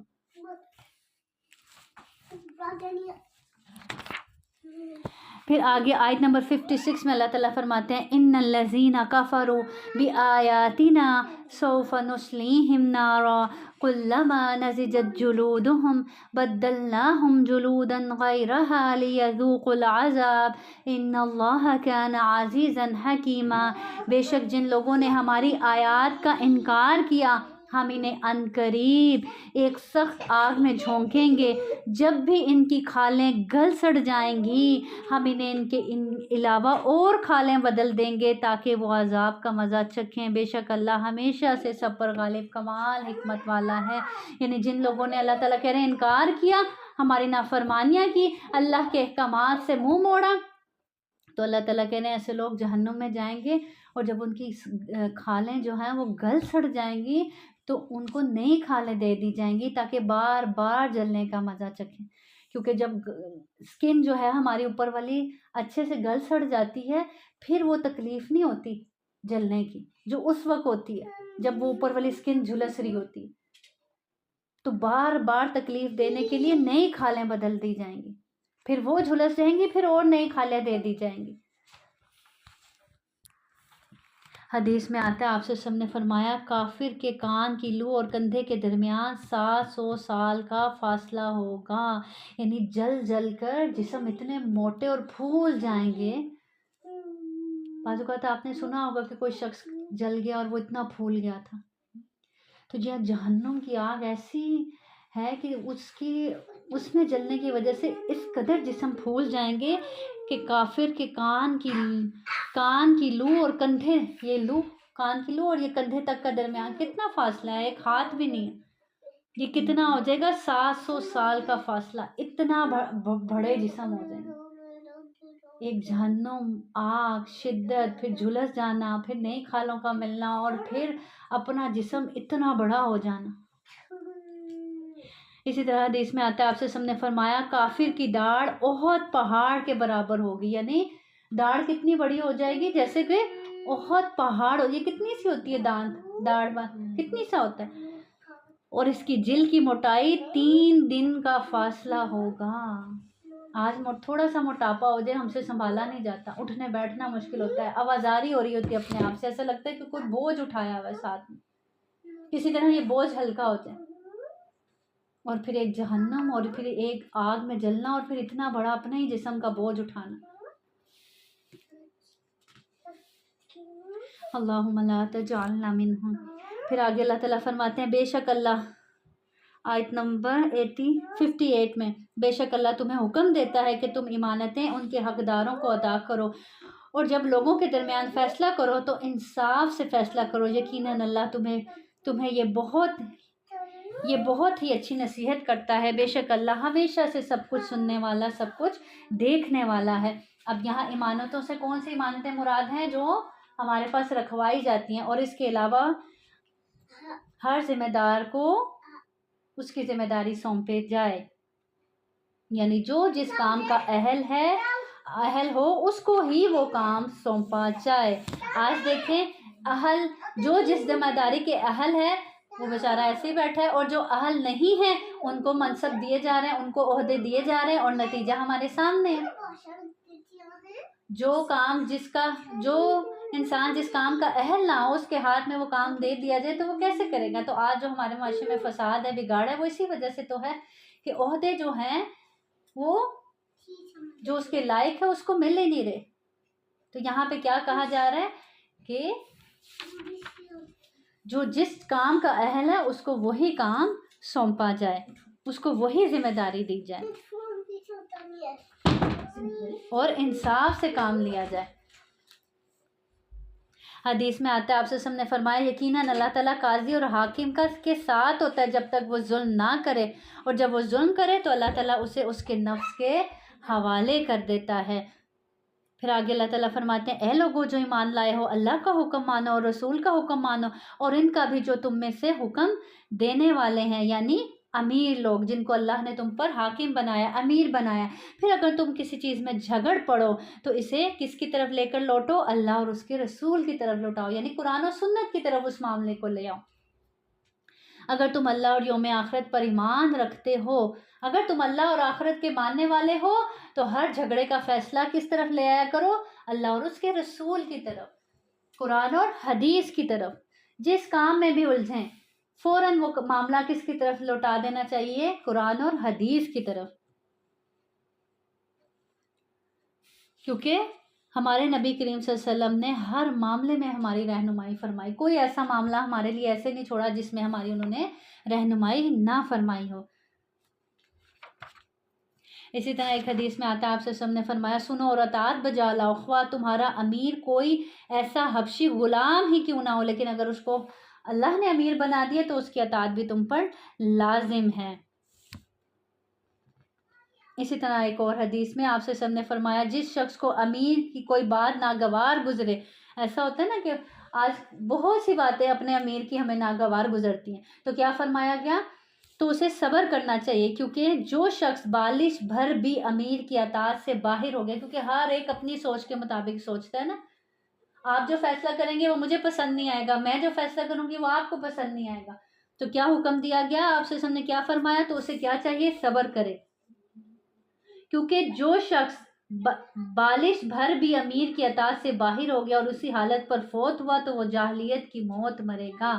اسی طرح آپ سے نے فرمایا میرے بعد ان قریب تم دیکھو گے کہ تم پر دوسروں کو ترجیح دی جائے گی اور تم ایسی باتیں دیکھو گے جن کو تم برا سمجھو گے. صحابہ نے پوچھا اے اللہ کے رسول تو آپ ہمیں کیا حکم دیتے ہیں, پھر ہم کیا کریں اس وقت میں؟ تو آپ سب نے فرمایا ان کا حق ان کو دو اور اپنا حق کس سے مانگو, اللہ سے مانگو. آج ہم کیا کہتے ہیں, ہمیں کون سا ہمارا حق مل رہا ہے جو ہم تمہیں تمہارا حق دیں؟ یہی بات کی جاتی ہے نا کہ گیو اینڈ ٹیک ہے, دو گے تو لے لو گے. نہیں, اللہ تعالیٰ کہہ رہے ہیں تم لوگوں کے حق ادا کرو, اپنے حق کس سے مانگو, اللہ سے مانگو. اگر دوسرا اپنے حق نہیں ادا کر رہا تو اس کی پوچھ کو کہاں ہوگی, اللہ کے ہاں ہوگی, لیکن پھر تم سے سوال نہیں ہوگا کیونکہ تم اپنے حق ادا کر رہے ہو. اور یہی معاملہ جو ہم نے پیچھے شوہر اور بیوی کے تعلقات کے بارے میں پڑھا ہے, اس میں بھی ہم یہی کہتے ہیں نا, شوہر میرے حقوق نہیں پورے کرتا تو میں کیوں اس کے حقوق پورے کروں. تو کیا کہا جا رہا ہے, تم دوسروں کے حقوق پورے کرو اور اپنے حق کس سے مانگو. اس سچویشن میں بھی اپنے حق کس سے مانگے جائیں, اپنے رب سے مانگے جائیں. پھر آیت نمبر 61 میں اور جب ان سے کہا جائے کہ جو کچھ اللہ نے نازل کیا اس کی طرف اور رسول کی طرف آؤ تو منافقوں کو دیکھے گا کہ تجھ سے منہ موڑ لیتے ہیں. صاف منہ موڑنا یعنی اللہ کی اطاعت کی طرف اگر انہیں بلایا جائے تو منہ ہی پھیر لیتے ہیں, اگنور ہی کر دیتے ہیں جیسے سنا ہی نہ ہو. تو یہ رویہ کس کا ہوتا ہے, منافقین کا ہوتا ہے. تو اللہ تعالیٰ کہنا ہے پھر کیسے گزرتی ہے اس وقت جب انہیں کوئی مصیبت اس کی وجہ سے پہنچتی ہے جو انہوں نے اللہ کے راستے میں آنے سے انکار کیا, جو اللہ کی فرما برداری سے انکار کیا, جو ان کے ہاتھوں نے آگے بھیجا. پھر تیرے پاس اللہ کی قسمیں کھاتے ہوئے آتے ہیں کہ ہم نے تو بھلائی اور آپس میں ملانے کے سوا کچھ نہیں چاہا تھا. یہ وہ لوگ ہیں کہ اللہ جانتا ہے جو کچھ ان کے دلوں میں ہے, سو تو ان سے دھیان ہٹا لے اور انہیں نصیحت کر اور ان سے ایسی بات کہہ جو ان کے دلوں پر بہت اثر کرنے والی ہو. یعنی ان کے برے اعمال سے کیا کرو, درگزر کرو, اگنور کرو ان کو, اور ان کو ایسی نصیحت کرو جو ان کے دل میں گھر کر جائے.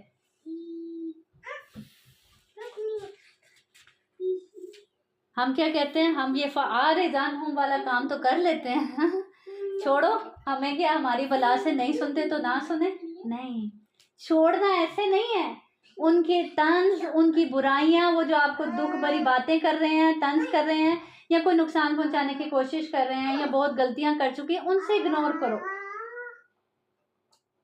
لیکن اگنور اس سے نہیں کرنا کہ ان کو ان کے حال پہ چھوڑ دو، نہیں. کرنا کیا ہے؟ ایسی باتیں کرتے رہو، ایسی پیار محبت کی باتیں، ایسی نصیحت جو دل میں اثر کر جائے. اور وہی انسان ایسی نصیحت کر سکتا ہے جس کے دل میں دوسرے کو بدلنے کی واقعی سچی خیر خواہی ہو.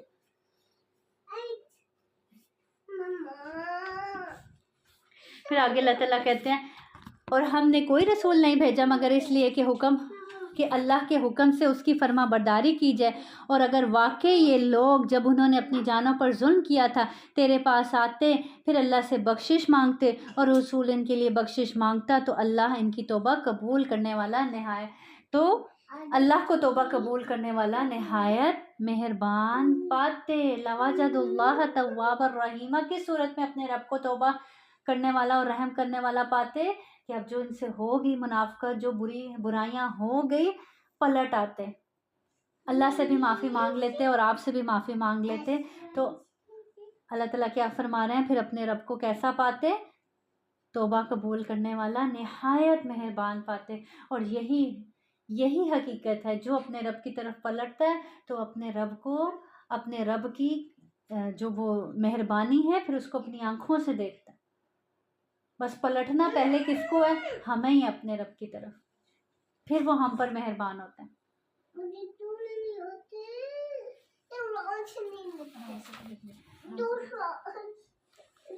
تو پتہ کیا چلتا ہے کہ گناہ مصیبتوں کا باعث بنتے ہیں. گناہ بعض اوقات رزق سے محروم کر دیتے ہیں، بیماری سے دوچار کر دیتے ہیں، اور جب انسان سچی توبہ کرتا ہے پھر اللہ رب العزت بھی اس پر مہربان ہو جاتا ہے.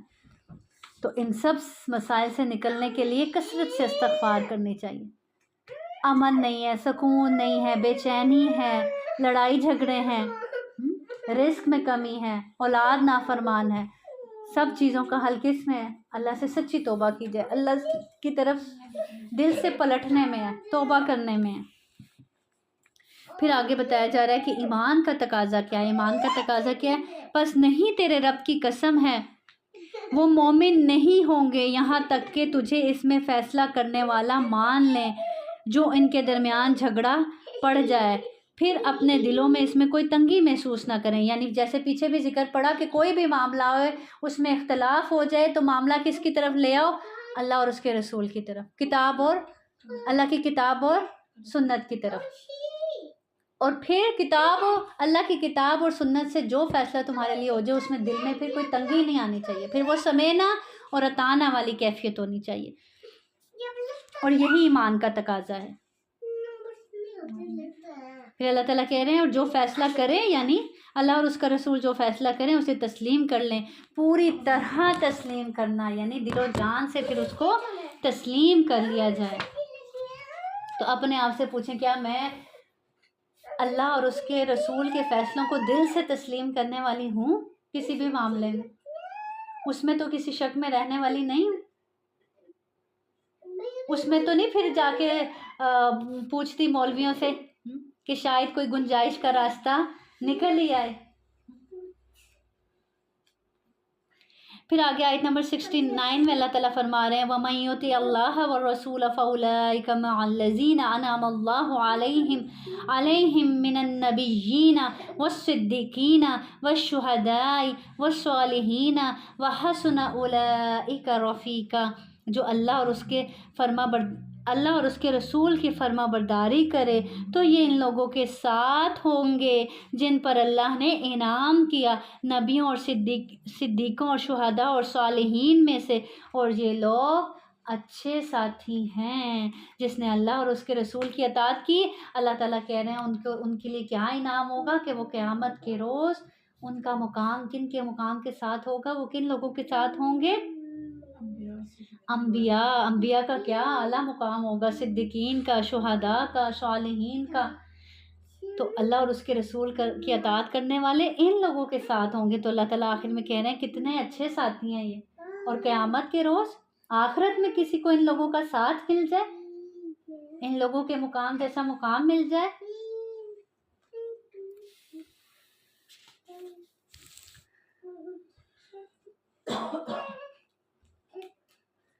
آپ صلی اللہ علیہ وسلم نے فرمایا، سیدنا عبداللہ بن مسعود رضی اللہ عنہ بیان کرتے ہیں، ایک دن ایک آدمی رسول صلی اللہ علیہ وسلم کے پاس آیا اور کہنے لگا، آپ اس شخص کے متعلق کیا فرماتے ہیں جو کچھ لوگوں سے محبت رکھتا ہے اور ابھی تک اعمال میں ان سے نہیں مل سکا۔ کچھ لوگوں سے محبت تو رکھتا ہے لیکن اعمال اس انسان کے اعمال تک نہیں پہنچ سکے۔ تو آپ صلی اللہ علیہ وسلم نے فرمایا، آدمی اس کے ساتھ ہوگا جس سے اس سے محبت ہوگی، کیونکہ اگر جنت میں چلا گیا نا، جنت میں اگر اپنے پیاروں تک نہ بھی پہنچ سکا تو اس کو اوپر والے درجات میں پیاروں تک پہنچا دیا جائے گا، لیکن اگر جنت میں نہ گیا، جہنم میں چلا گیا، پھر مشکل ہے۔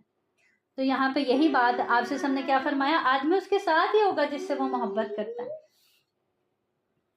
اور پھر محبت کیا ہے؟ حقیقت یہی ہے نا کہ اطاعت اور محبت لازم و ملزوم ہے۔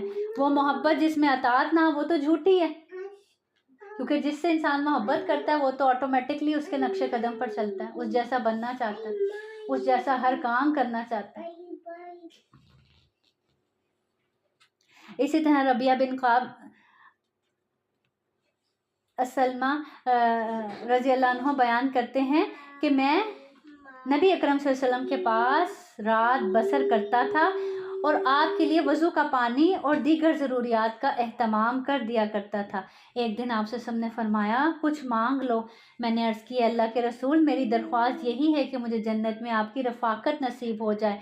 آپ نے فرمایا، کوئی اور سوال؟ میں نے عرض کی کہ دوبارہ بھی یہی التماس ہے۔ دیکھیں صحابہ کو دنیا میں کچھ نہیں چاہیے ہوتا تھا، آپ سے نے فرمایا کچھ مانگ لو۔ کچھ بھی مانگتے آپ سے ہم دعا کرتے، مل جاتا ان کو، لیکن انہوں نے کیا مانگا کہ آخرت جیسے دنیا میں آپ کا ساتھ ملے، آخرت میں بھی آپ کا ساتھ ہی چاہیے جنت میں۔ اس پر آپ سے نے فرمایا، پھر کثرت سجود کے ساتھ اپنے معاملے میں میری مدد کرو، یعنی پھر نوافل کی کثرت کرو۔ تو ہم بھی اگر نبی کریم صلی اللہ علیہ وسلم کا ساتھ چاہتے ہیں جنت میں تو یہ عمل ہم بھی کر سکتے ہیں، کثرت سجود۔ پھر آگے آیت نمبر 75 میں اللہ تعالیٰ فرماتے ہیں، وَمَا لَكُمْ لَا تُقَاتِلُونَ فِي سَبِيلِ اللَّهِ وَالْمُسْتَضْعَفِينَ مِنَ الرِّجَالِ وَالنِّسَاءِ وَالْوِلْدَانِ الَّذِينَ يَقُولُونَ رَبَّنَا أَخْرِجْنَا مِنْ هَٰذِهِ الْقَرْيَةِ الظَّالِمِ أَهْلُهَا وَاجْعَل لَّنَا مِن لَّدُنكَ وَلِيًّا وَاجْعَل لَّنَا مِن لَّدُنكَ نَصِيرًا۔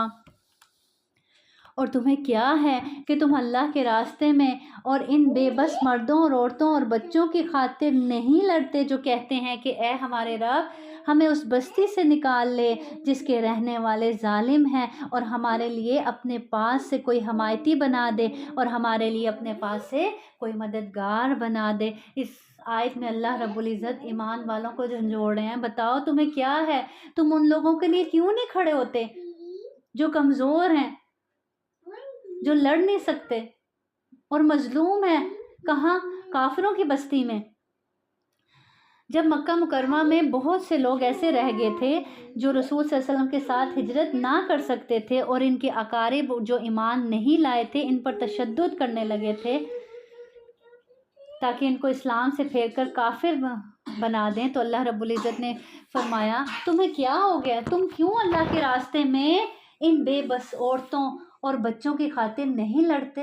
آج یہ آیت اس امت کو جگانے کے لیے بھی ہے کہ اللہ تعالیٰ سوال کر رہے ہیں، کیا ہو گیا؟ تم کیوں سوئے ہوئے ہو؟ کیوں ان مظلوموں جو فلسطین میں گاجر مولی کی طرح کٹ رہے ہیں، جو بچے بلک رہے ہیں، جو مائیں تڑپ رہی ہیں، جو بہنیں پکار رہی ہیں، تو تم کیوں ان کے لیے نہیں نکلتے جو مظلوم ہیں؟ تو آج اگر یہ امت مسلمہ ایک ہو جائے اور ان کے حق کے لیے آواز اٹھا لے تو کسی دشمن کی جرت نہ ہو کہ وہ ان کو تکلیف پہنچا سکے۔ اور پھر اللہ تعالیٰ ان کی بے بسی کا حال ان کی دعا کے ذریعے بتاتے ہیں کہ وہ کس طرح اپنے رب کو پکار رہے ہیں۔ آج دیکھیں فلسطین والے بھی ایسے ہی اللہ کو پکار رہے ہیں نا، ربنا اخرجنا من هذه القرية الظالم اهلها، اے اللہ ہمیں اس بستی سے نکال جس کے رہنے والے کیا ہیں؟ ظالم ہیں۔ واجعل لنا من لدنك وليا، اور اے اللہ ہمارے لیے اپنے پاس سے کوئی حمایتی بنا دے۔ واجعل لنا من لدنك نصيرا، اور اے اللہ ہمارے لیے اپنے پاس سے کوئی مددگار بنا دے۔ یہ بہت ہی خوبصورت دعا. آپ بھی کسی جگہ پر بہت بے بس محسوس کریں نا، جہاں کچھ کر نہ سکتے ہو اپنے لیے، تو یہ خوبصورت دعا ہے کہ اللہ تعالیٰ اس ظالم بستی سے نکال دے جس کے رہنے والے کیا ہیں، ظالم ہیں، اور ہمارے لیے اپنے پاس سے کوئی حمایتی بنا دے اور اپنے پاس سے کوئی مددگار بنا دے. آپ سے سب نے فرمایا جو شخص کسی مسلمان کی دنیا کی تنگیوں میں سے کوئی تنگی دور کرے گا تو اللہ تعالیٰ اس سے آخرت کی تنگیوں میں سے کوئی تنگی دور کرے گا. اسی طرح ایک اور حدیث میں آتا ہے، آپ سے سب نے فرمایا مسلمان کا بھائی ہے، نہ اس پر ظلم کرتا ہے، نہ اس کی مدد چھوڑتا ہے، اور نہ اسے حقیر جانتا ہے. آپ سے سب نے فرمایا باہمی محبت و مودت و لطف و کرم اور رحم و ہمدردی میں مسلمانوں کی مثال ایک جسم کی سی ہے کہ جب اس کے کسی عضو کو تکلیف پہنچتی ہے تو پورا بدن بخار میں مبتلا ہو جاتا ہے اور نیند چاٹ ہو جاتی ہے. لیکن اے مسلمان، تم کیسے مسلمان ہو؟ تمہارا اپنا ہی جسم گاجر مولی کی طرح کٹ رہا ہے، اس کا خون بہہ رہا ہے، اور تم سکون کی نیند سو جاتے ہو. کیسے سو جاتے ہو؟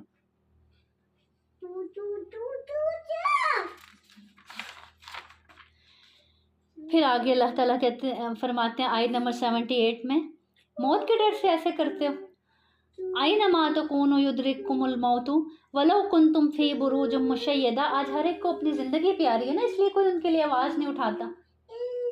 تو اللہ تعالیٰ کہہ رہے ہیں تم جہاں کہیں بھی ہوگے موت تو تمہیں پا لے گی، خواہ تم مضبوط قلعوں میں ہو، اور اگر انہیں کوئی بھلائی پہنچتی ہے تو یہ اللہ کی طرف سے ہے، کہتے ہیں کہ اللہ کی طرف سے، اور اگر انہیں کوئی برائی پہنچتی ہے تو کہتے ہیں یہ تیری طرف سے ہے.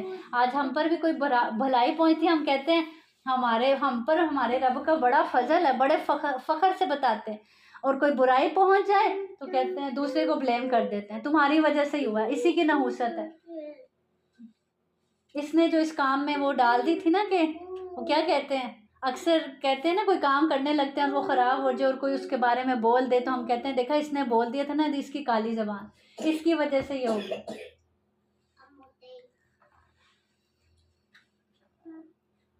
کہہ دیں سب اللہ کی طرف سے ہے. پھر ان لوگوں کو کیا ہے کہ قریب نہیں ہے کہ کوئی بات سمجھیں اس بات کے.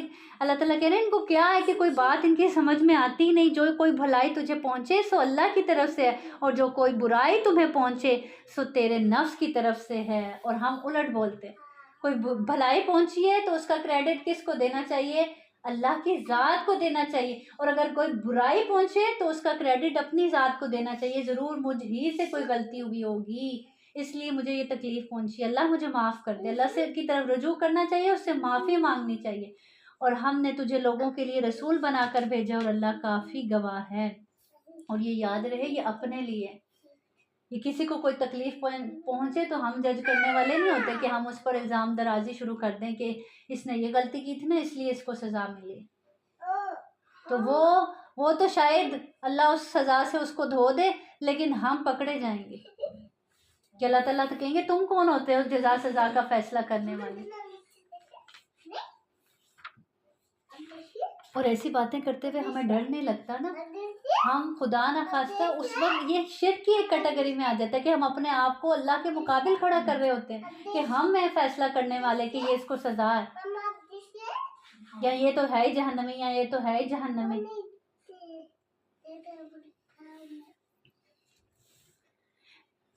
اور وہ کہتے ہیں اطاعت ہو گئی، پھر جب تیرے پاس سے نکلتے ہیں، یعنی جب پاس ہوتے ہیں تو کہتے ہیں ہم اطاعت کریں گے، جب پاس سے نکلتے ہیں تو ان میں سے ایک گروہ رات کو اس کے خلاف مشورے کرتا ہے جو وہ کہہ رہا تھا، اور اللہ لکھ رہا ہے جو وہ رات کو مشورے کرتے ہیں. پھر پس ان سے منہ موڑ لیں اور اللہ پر بھروسہ کریں، اور اللہ کافی وکیل ہے، کارساز ہے. کتنے بڑے بڑے جھگڑوں کو ختم کرنے کا بہترین طریقہ بتا دیا گیا.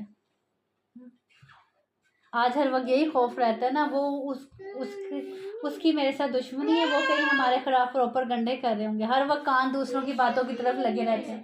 اچھا میرے خلاف ہی تو نہیں بات ہو رہی، مجھے ہی تو نہیں ڈسکس کیا جا رہا. تو اللہ تعالیٰ کہنے چھوڑ دو، فارض عنہم، اعراض کرو ان سے. کس پر بھروسہ کرو؟ اپنے رب کی ذات پر بھروسہ کرو، اور اللہ ہی کافی ہے، کارساز ہے. تو اس آیت سے اور کیا بات پتہ چلتی ہے کہ کسی مجلس میں آپ جا کر بیٹھے ہیں تو وہ مجلس آپ کے پاس کیا ہے؟ امانت ہے۔ اکثر لوگ ہوتا ہے نا سیکھنے کی غرض سے نہیں آتے کسی بھی مجلس میں، وہاں تو بڑے ہاں میں ہاں ملا رہے ہوتے ہیں ہر بات میں، لیکن اسی مجلس کی کچھ ایسی باتیں لے کے جا کے ان کے خلاف پروپیگنڈے کرتے ہیں کہ اچھا ہاں میں گئی تھی ان کی مجلس میں، پتہ ہے جو دیندار لوگ ہیں ایسے اور ایسے باتیں کرتے ہیں، اور وہاں پہ بیٹھے ہاں میں ہاں ملا رہے ہوتے ہیں۔ تو یہاں انہی لوگوں کا ذکر کیا جا رہا ہے، اور پھر اللہ تعالیٰ کہہ رہے ہیں ایسے لوگوں سے گھبرانے کی ضرورت نہیں ہے، اگر وہ تمہارے خلاف پروپیگنڈے کرتے ہیں تو کرنے دو، اللہ پہ بھروسہ رکھو، اللہ کافی ہے ان کے مقابلے میں تمہیں۔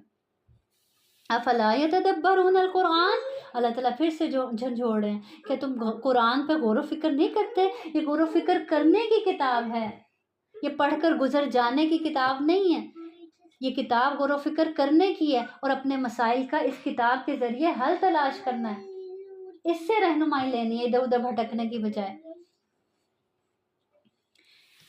پھر اگلی آیت میں اللہ تعالیٰ کہتے ہیں اور جب ان کے پاس امن یا خوف کی کوئی بھی خبر آتی ہے تو اسے مشہور کر دیتے ہیں، اور اگر وہ اسے رسول کی طرف اور اپنے حکم دینے والوں کی طرف لوٹاتے تو وہ لوگ اسے ضرور جان لیتے جو ان میں سے اس کا اصل مطلب نکالتے ہیں، اور اگر تم پر اللہ کا فضل اور اس کی رحمت نہ ہوتی تو بہت تھوڑوں لوگوں کے سوا تم سب شیطان کے پیچھے لگ جاتے۔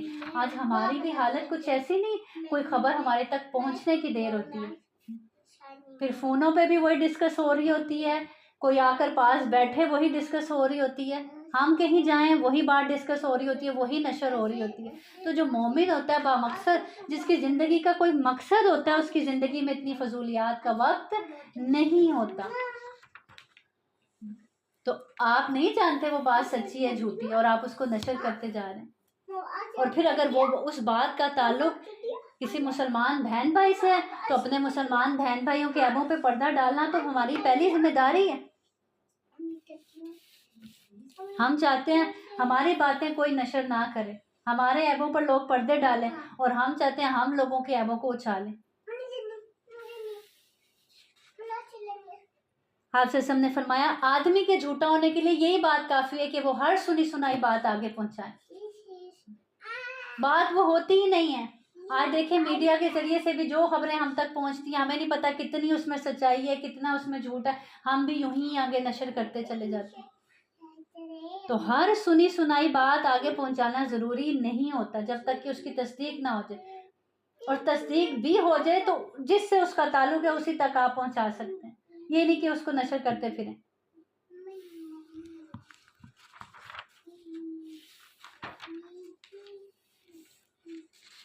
پھر آیت نمبر 85 میں من یشفع شفاعتا حسنتا یکن لہ نصیب منہا ومن یشفع شفاعتا سیئتا یکن لہ کفل منہا وکان اللہ علی کل شیء مقیتا۔ جو کوئی سفارش کرے گا اچھی سفارش اس کے لیے اس میں سے ایک حصہ ہوگا، اور جو کوئی سفارش کرے گا بری سفارش اس کے لیے اس میں سے ایک بوجھ ہوگا، اور اللہ ہمیشہ ہر چیز پر نگہبان ہے۔ یعنی اگر کوئی نیکی کر نہیں سکتا تو اس نیکی کی طرف اگر کسی کی سفارش کر دیتا ہے تو وہ اس نیکی کرنے والے کے برابر اجر پاتا ہے، اور اسی طرح کوئی گناہ کے کام کی سفارش کرتا ہے تو وہ اپنے لیے بوجھ اکٹھا کرتا ہے، وہ اس میں اپنا حصہ ڈال دیتا ہے اس گناہ کے کام میں، وہ کرنے والے کے ساتھ شامل ہو جاتا ہے۔ اگرچہ اس نے نہیں کیا لیکن اس نے سفارش کی، تو ہم دیکھیں ہم تو نہیں کہیں گناہ کے کاموں میں سفارش کرتے، کیسے کر سکتے ہیں گناہ کے کاموں میں سفارش کرتے ہیں؟ کرتے ہیں؟ سوچ لیں۔ بچوں کے معاملے میں بھی زیادہ تر ہو جاتا ہے، کوئی LED لے کر دینی ہے، ہاں جی لے دینا، کیا ہے بچے ہی تو ہیں، اب بچے اس پر کیا ہر وقت گند دیکھتے ہیں تو اس کا وبال کس پہ؟ لے کے دینے والے پہ تو ہے ہی، جو ہم نے سفارش ڈالی بیچ میں ہمیں بھی تو ہوگا نا۔ آپ سے نے فرمایا نیکی کی طرف بلانے والا بھی ایسا ہے جیسے نیکی کرنے والا، یعنی اس کو برابر کا اجر ملتا ہے۔ ہم نے اپنا جائزہ لینا ہے کہ ہم کن کاموں میں سفارش کرتے ہیں۔ آج دیکھیں نیکی کی سفارش کرنے والے بڑے کم لوگ ہوتے ہیں، آپ کسی کو کہہ بھی دینا تو لوگ کتراتے ہیں، اور برائی کی سفارش کرنی ہو سارے آگے بڑھ کے کر دیتے، مثال کے طور پر گھر میں شادی ہے، بڑے بزرگ کیا کہتے ہیں؟ سنت کے مطابق شادی ہونی چاہیے۔ اب اولاد کی محبت آڑے آ گئی تو ہم جیسے اٹھ کے کیا بول پڑتے ہیں، سفارشیں لے کے پہنچ جاتے ہیں نا، چلیں کر ہی دیں، شادی کون سا روز روز ہونی ہے، کرنے دیں، بچوں کی خوشیاں ان کو پورا کرنے دیں۔ اور اصل میں کچھ گناہ ہماری نظروں میں گناہ رہے ہی نہیں ہیں، اس وجہ سے ہمیں لگتا ہے کہ ہم کہیں سفارش بھی نہیں کرتے۔ تو آج ہم نے اس چیز پہ بھی نوٹس کرنا ہے کہ کہاں کہاں ہم گناہ کے کاموں میں بھی سفارش کر جاتے ہیں۔ پھر آگے وَإِذَا حُيِّئْتُم بِتَحِيَّةٍ فَحَيُّوا بِأَحْسَنَ مِنْهَا أَوْ رُدُّوهَا إِنَّ اللَّهَ كَانَ عَلَى كُلِّ شَيْءٍ حَسِيبًا، اور جب تمہیں سلامتی کی کوئی دعا دی جائے تو تم اس سے اچھی سلامتی کی دعا دو، یا جواب میں وہی کہہ دو بے شک اللہ ہمیشہ سے ہر چیز کا پورا حساب کرنے والا ہے۔ کیا پتہ چل رہا ہے اللہ تعالیٰ کیا فرما رہے ہیں؟ اگر تو کوئی تمہیں سلام کرے تو اس سے بہترین انداز میں جواب دو۔ کوئی السلام علیکم کہے تو تم کیا کہو؟ وعلیکم السلام ورحمۃ اللہ وبرکاتہ۔ اس کو گرم جوشی سے جواب دو، اسمائل پاس کر کے جواب دو، اچھے سے آسن طریقے سے جواب لوٹاؤ۔ آپ سے ہم نے فرمایا، حدیث سے پتہ چلتا ہے کہ السلام علیکم کہنے کی کتنی نیکیاں ہیں؟ 10 نیکیاں، اور جو السلام علیکم ورحمۃ اللہ کہتا ہے تو کتنی نیکیاں؟ 20 نیکیاں، اور جو السلام علیکم ورحمۃ اللہ وبرکاتہ کہتا ہے تو اس کے لیے 30 نیکیاں۔ آپ سے ہم نے فرمایا بے شک سلام اللہ کے ناموں میں سے ایک نام ہے جو اس نے اتارا ہے، بس تم اس کو پھیلا دو۔ آپس میں جب کوئی سلام کرتا ہے لوگوں کو اور وہ اس کو جواب دیتے ہیں تو اس سے فضیلت حاصل ہوتی ہے۔ یعنی اگر مثال کے طور پر میں نے سلام میں پہل کی تو آپ نے مجھے جواب دے دیا تو فضیلت کس کو حاصل ہوئی؟ مجھے، کیونکہ میں نے پہل کی۔ اور اگر آپ نے مجھے جواب نہیں دیا تو حدیث میں آتا ہے تو ان سے بہتر لوگ جواب دیتے ہیں، یعنی فرشتے۔ بعض اوقات بعض جگہوں پر ہم سلام اس لیے نہیں کرتے کہ جواب نہیں ملے گا تو اچھے طریقے سے نہیں ملے گا۔ تو اس سے اچھی اور کون سی بات ہو سکتی ہے؟ جواب نہ ملے اور پلٹ کر آپ کو کون دعا دیں؟ فرشتوں کی دعا ملے پلٹ کر۔ اسی طرح آپ سے سب نے فرمایا 3 ایسے شخص ہیں جن کا ضامن اللہ ہے، اگر وہ زندہ رہیں اللہ ان کے لیے کافی ہوگا، اور اگر فوت ہو جائیں تو جنت میں جائے گا۔ ان میں سے ایک وہ جو گھر میں سلام کے ساتھ داخل ہوتا ہے۔ تو ہم ہر جگہ بعض اوقات سلام کر لیتے ہیں، گھر میں ہی سلام کرنا بھول جاتے ہیں، یا گھر والوں پہ غصہ اتنا ہوتا ہے کہ ان کو یہ دعا نہیں دیتے۔ تو آپس میں محبت بڑھانے کا بہترین طریقہ کیا ہے؟ سلام کو عام کیا جائے۔ اسی طرح یہود و نصارہ سے سلام میں پہل نہیں کرنی چاہیے۔ اگر وہ پہل کریں، وہ سلام کریں تو ان کو جواب میں صرف کیا کہنا چاہیے؟ وعلیکم۔ ٹھیک ہے؟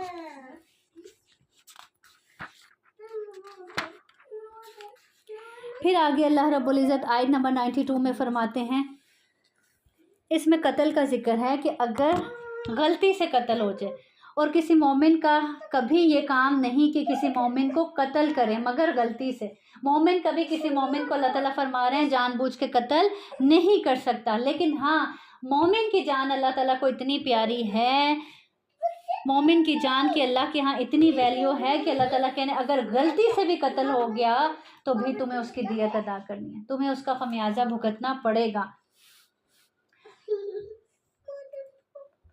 اور جو شخص کسی مومن کو غلطی سے قتل کر دے تو ایک مومن گردن آزاد کرنا ہے، اور کیا کرنا ہے؟ دیت دینا ہے، جو اس کے گھر والوں کے حوالے کی گئی ہو، مگر یہ کہ وہ صدقہ کرتے ہوئے معاف کر دے۔ یعنی اگر گھر والے معاف کر دیں، نہ قتل کے بدلے قتل کریں، نہ دیت لیں، بلکہ اللہ کی رضا کے لیے معاف کر دیں۔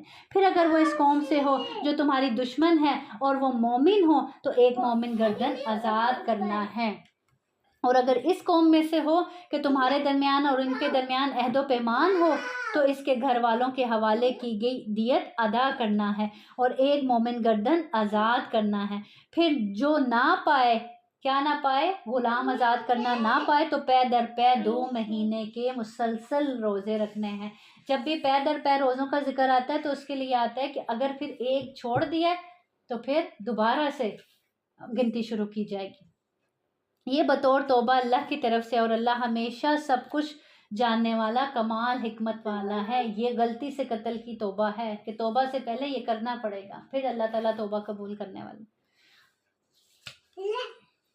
اور یہ کون سے قتل کی سزا ہے؟ جو غلطی سے ہو جائے، جان بوجھ کر نہیں کیا۔ حدیث میں آتا ہے مومن کا قتل اللہ کے نزدیک ساری دنیا کے تباہ ہو جانے سے بڑا نقصان ہے۔ اور خون بہا دیت کتنی ہے؟ 100 اونٹ یا ان کی قیمت کے برابر رقم۔ اور آج ایک اونٹ کی دیکھ لیں قیمت کیا ہے، تو 100 اونٹ۔ اسی طرح وہ بچے جو عورت اپنے پیٹ میں ہی قتل کر دیتی ہے، وہ بھی ایک قتل ہے جس کو قتل سمجھا نہیں جاتا۔ تو جو ہم نے کوئی جی جو ہم نے دیکھے ہیں جیسے تو یہ بھی قتل ہے جو مائیں اپنے ہی ہاتھوں سے اپنے ہی پیٹوں میں اپنی ہی اولاد کا کرتی ہیں اور ان کو احساس بھی نہیں ہوتا، اور جب احساس ہوتا ہے، جب ان کو پتہ چلتا ہے کہ انہوں نے کیا کیا ہے، پھر کئی ماؤں کو میں نے خود تڑپتے دیکھا ہے، بلکتے دیکھا ہے کہ انہوں نے یہ کیا کر دیا۔ تو یہ بھی قتل ہے جس کو آج ہمارے معاشرے میں قتل نہیں سمجھا جاتا۔ جو کر رہے ہیں، یہ کام کرتے ہیں، وہ بھی قتل کر رہے ہیں، اور جو کرواتے ہیں وہ بھی قتل کر رہے ہیں۔ کچھ کہتے ہیں کہ 3 مہینے سے پہلے وہ تو پھر 3 مہینے سے پہلے یا 3 مہینے کے بعد ہے قتل، یہ ہے ہی قتل۔ ٹھیک ہے، پھر آگے اللہ رب العزت فرماتے ہیں اور جو کسی مومن کو جان بوجھ کر قتل کرے تو اس کی جزا جہنم ہے، اس میں ہمیشہ رہنے والا ہے، اور اللہ اس پر غصے ہو گیا اور اس نے اس پر لعنت کی، اور اس کے لیے بہت بڑا عذاب تیار کر رکھا ہے جس نے جان بوجھ کر قتل کیا۔ تو اس آیت سے ایسے پتہ چلتا ہے کہ جیسے جس نے جان بوجھ کے قتل کیا تو اس کی معافی ہی نہیں ہے۔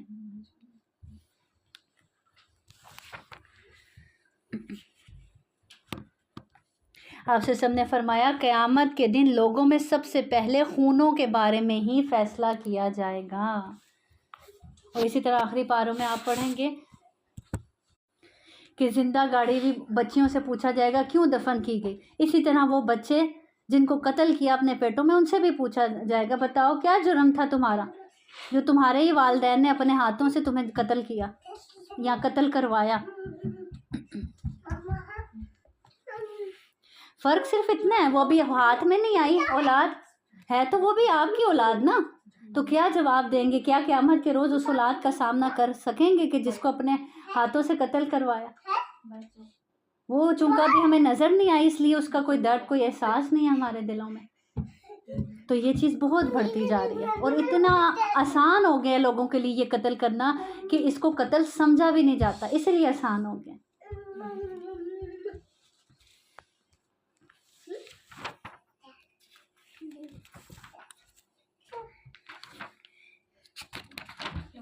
اسی طرح ریسنٹلی مجھے اپنی کسی پیاری کی کال آئی تھی، اس نے اسی مشورے کے لیے مجھے کال کی کہ بھئی بتائیں میں بہت کمزور ہوں، میری فزیکل کنڈیشن ایسی نہیں ہے کہ میں اور بیبی کر سکوں، لیکن میں ہو گئی ہوں اور مجھے تو نہیں لگتا کہ میں اپنی ذات پہ بھی اب یہ بوجھ اٹھا سکتی ہوں یا کچھ، کیا میں ایسے کروا دوں؟ میں نے کہا قطعاً نہیں، اللہ تعالیٰ جانتے تھے تم میں ہمت ہے تو یہ کام ہوا ہے، اللہ پر بھروسہ کرو اور دیکھنا اللہ تمہارے لیے کتنی آسانیاں کرے گا۔ جب تمہارے دل میں شیطان یہ بات ڈالے نا کہ تمہاری تو حالت اتنی خراب ہوتی ہے، تمہیں تو کچھ ہو نہ جائے، تم گھر کیسے سنبھالو گی، باقی بچے بھی چھوٹے چھوٹے ہیں، تو فوراً اپنے رب کو کہنا کہ نہیں اللہ تعالیٰ آپ نے دیا، آپ ہی ہمت بھی مجھے دیں گے، میں آپ کے اس فیصلے پر راضی ہوں۔ جب آپ یہ کہہ لو گی، تسلیم کر لو گی، راضی ہو جاؤ گی، اللہ تعالیٰ دیکھنا آپ کے لیے کتنی آسانیاں پیدا کریں گے۔ اور کچھ دنوں کے بعد میری ان سے بات ہوئی تو انہوں نے کہا کہ ویسا کوئی مسئلہ ہی نہیں ہوا جیسا پریگننسی میں ہوتا تھا میرے ساتھ، اللہ نے اتنی آسانیاں کی۔ تو یہ ایک چھوٹا سا امتحان ہوتا ہے ہمارے لیے کہ شیطان کہتا ہے آپ کو ڈاما ڈول کرتا ہے اور کہتے ہیں کہ جاؤ اللہ کے حکم کے خلاف جاؤ۔ اللہ کے فیصلوں میں مداخلت کرنے کی کوشش کرتا ہے نا، پھر وہ اس کا انجام خود ہی بھگتتا ہے۔ تو ویسے جو قتل ہے وہ تو ڈفرینٹ ہے نا، جو ابورشن ہے یہ جب کرتے ہیں نا تو وہ اندر سے پیسز کی شکل میں نکالتے ہیں۔ اور پھر امیجن کرنے کی ضرورت ہے نا کہ کیا آپ اپنے ہاتھوں سے یا اپنے سامنے اپنے بچے کو ذبح کروا سکتے ہیں؟ کوئی کسی ماں کا اتنا بڑا دل یا کسی باپ کا اتنا بڑا دل ہے؟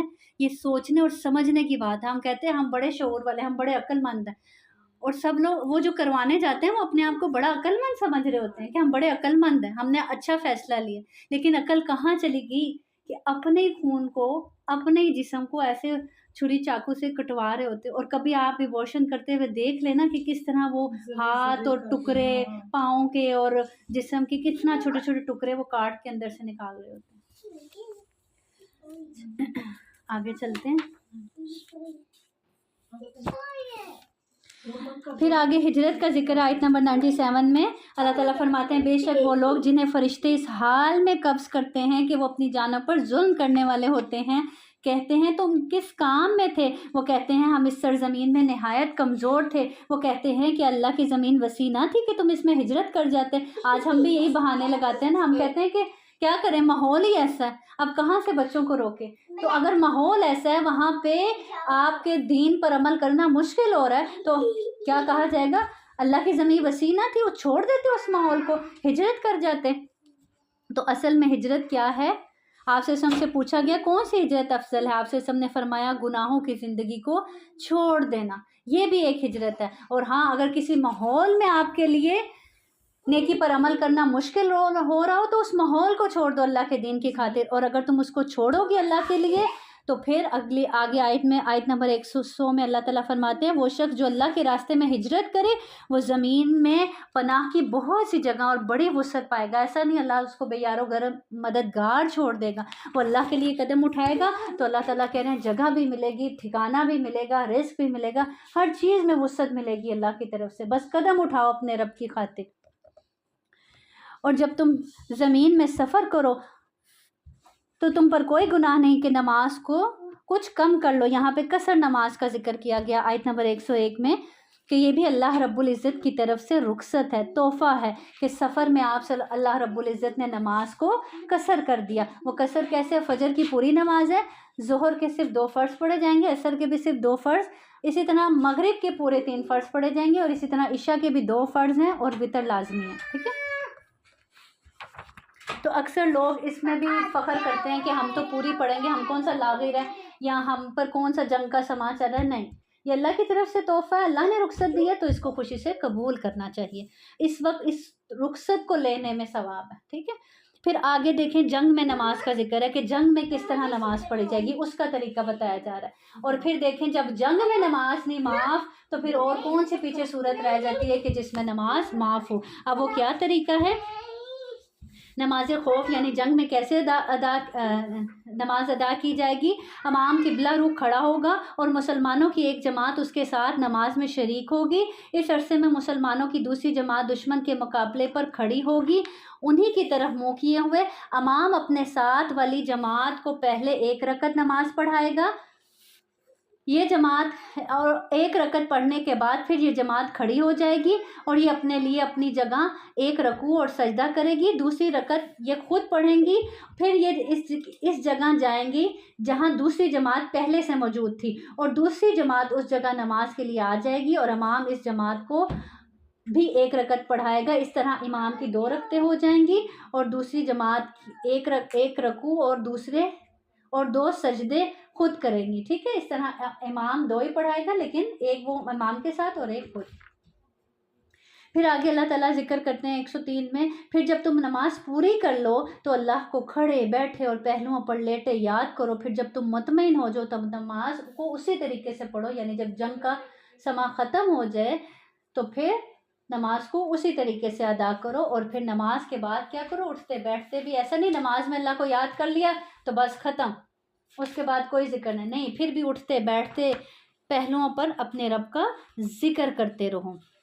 پھر اسی طرح آیت نمبر 112 میں اللہ تعالیٰ فرماتے ہیں جو بھی کوئی خطا یا گناہ کمائے پھر اس کی تہمت کسی پہ بے گناہ پر لگا دے تو یقیناً اس نے بڑے بہتان اور سری گناہ کا بوجھ اٹھایا۔ یعنی کسی پر تہمت لگانا کتنا سخت گناہ ہے۔ سیدہ عائشہ بیان کرتی ہیں کہ کسی عرب قبیلے کے پاس ایک کالی لونڈی تھی جسے انہوں نے آزاد کر دیا تھا، مگر وہ ان کے ساتھ ہی رہا کرتی تھی۔ وہ لونڈی بیان کرتی ہے ایک دفعہ اس قبیلے کی ایک لڑکی نہانے کے لیے نکلی اس کے پاس لال تسموں والا کمر بند تھا جسے اس نے اتار کر رکھ دیا۔ ایک چیل جو گزر رہی تھی اسے جو پڑا دیکھا تو گوشت سمجھ کے چھپٹ کر لے گئی۔ وہ بیان کرتی ہیں کہ لوگوں نے کمر بند کو تلاش کیا مگر وہ نہ ملا۔ آخر انہوں نے مجھ پر تہمت لگا دی۔ غلام عورت تھی، لونڈی تھی تو کہیں غریب تھی کہ بھئی اسی نے لیا ہوگا۔ آج بھی ہمارے ہاں ایسا ہوتا ہے نا، کوئی چیز گھر سے غائب ہونی نہیں ہوتی، نظروں سے اوجھل ابھی ہوتی نہیں، اچھی طرح دیکھتے ہی نہیں، وہ چیز وہیں موجود ہوتی ہے، لیکن سب سے پہلے اپنے دل اور دماغ میں کس کا خیال آتا ہے؟ فلاں آیا تھا گھر میں، اور فلاں جو آیا تھا وہ بیچارہ اگر تھوڑا سا ماڑا ہو، غریب ہو، پھر تو پکا ہی گمان کر لیتے ہیں کہ وہی تھا۔ اب انہوں نے بھی کیا کیا؟ ایسا ہی کیا۔ وہ بیان کرتی ہے لوگوں نے میری تلاشی شروع کر دی حتیٰ کہ میری شرمگاہ بھی دیکھی۔ اللہ کی قسم میں ان کے پاس ہی کھڑی تھی کہ وہیں چیل گزری، اس نے کمر بند پھینک دیا اور وہ ان کے درمیان گرا۔ میں نے کہا یہ ہے وہ کمر بند جس کی، اب دیکھیں اللہ نے اس کی مدد کی، ورنہ چیل کہیں اور بھی پھینک سکتی تھی، اس کے مطلب کی چیز نہیں تھی، اس نے وہیں پھینکا اور ان کے درمیان ہی آ کر گرا۔ وہ تو پتہ کیا چلتا ہے کہ جو سچا ہوتا ہے اللہ اس کی سچائی ضرور سامنے لے کر آتا ہے، اللہ اس کو تنہا نہیں چھوڑتا۔ وہ کمر بند جس کی تم مجھ پر تہمت لگا رہے تھے، حالانکہ میں اس سے بری تھی، اب سنبھال لو اسے۔ سیدہ عائشہ فرماتی ہیں کہ پھر وہ عورت رسول صلی اللہ علیہ وسلم کے پاس آئی اور اسلام لے آئی، اور اس کا خیمہ مسجد میں تھا۔ کبھی کبھی وہ میرے پاس آ کر باتیں کیا کرتی، اور جب بھی وہ میرے پاس آتی تو یہ شعر ضرور پڑھتی: وَيَوْمَ الْوِشَاحِ مِن تعاجیب ربنا الا انہ من بلدۃ الکفر انجانیو۔ کمر بند کا دن ہمارے پروردگار کے عجائبات میں سے ہے، اسی واقعے نے مجھے کفر کی سرزمین سے نجات بخشی۔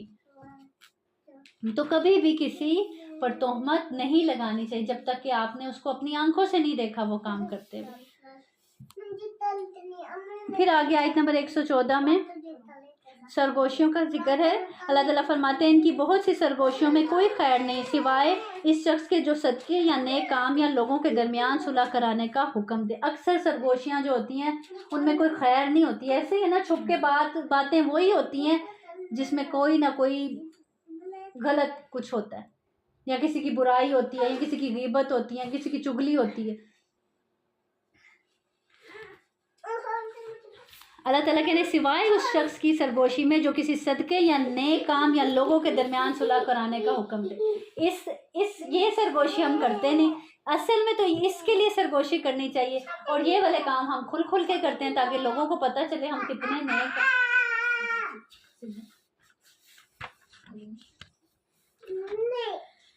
پھر آگے 115 میں اللہ تعالیٰ کہنے جو کوئی رسول کی مخالفت کرے اس کے بعد کہ اس کے لیے ہدایت خوب واضح ہو گئی تو مومنوں کے راستے کے سوا کسی اور کی پیروی کرے، ہم اسے اسی طرف پھیر دیں گے۔ اللہ تعالیٰ فرماتے ہیں نولیہ ما تولی، ہم اس کو اسی طرف پھیر دیتے ہیں جس طرف وہ پھرنا چاہتا ہے، اور ہم اسے جہنم میں جھونکیں گے، اور وہ بری لوٹنے کی جگہ ہے۔ جو دین کی طرف اپنا رخ کرتا ہے، دین کی طرف پھرنا چاہتا ہے، اللہ اسے دین کی طرف موڑ دیتا ہے، اور جو دنیا کی طرف جانا چاہتا ہے، شیطان کا راستہ پسند کرتا ہے، اللہ اس کے لیے پھر وہی راستہ آسان کر دیتا ہے۔ پھر آگے شیطان کے وسوسوں کا ذکر ہے، اس کی آرزوؤں کا ذکر ہے آیت نمبر 119 میں، اور یقیناً میں انہیں ضرور گمراہ کروں گا، اور یقیناً میں انہیں ضرور آرزوئیں دلاؤں گا، اور یقیناً میں انہیں ضرور حکم دوں گا کہ یقیناً وہ ضرور چوپاؤں کے کان کاٹیں گے، اور یقیناً میں انہیں ضرور حکم دوں گا تو یقیناً وہ ضرور اللہ کی پیدا کی ہوئی صورتیں بدلیں گے۔ اور یہ کون کہہ رہا ہے؟ شیطان کہہ رہا ہے۔ کس کو کہہ رہا ہے؟ اللہ تعالیٰ کو کہہ رہا ہے کہ میں تیری تخلیق کو ضرور حکم دوں گا۔ اب یہ دیکھیں، یہ وہ اس کی باطل امیدیں ہیں نا جو شیطان انسان کے دل میں پیدا کرتا ہے کہ گناہ کرتے رہو، اللہ غفور الرحیم ہے۔ یہ کون دل میں خیال ڈالتا ہے؟ شیطان۔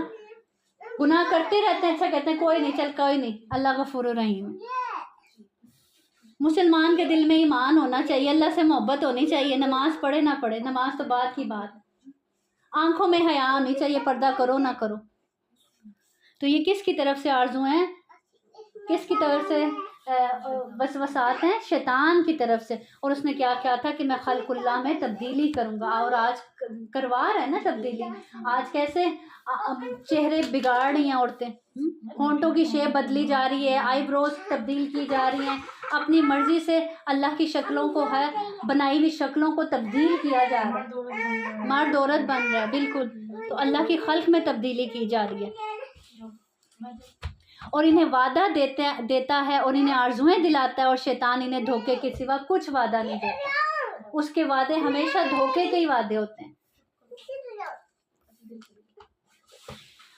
پھر آگے آیت نمبر 122 میں، اور وہ لوگ جو ایمان لائے انہوں نے نیک اعمال کیا، ان قریب ہم انہیں ایسے باغوں میں داخل کریں گے جن کے نیچے نہریں بہتی ہیں، ہمیشہ ان میں رہیں گے۔ اللہ کا سچا وعدہ ہے، اور اللہ سے زیادہ سچا بات میں اور کون ہو سکتا ہے۔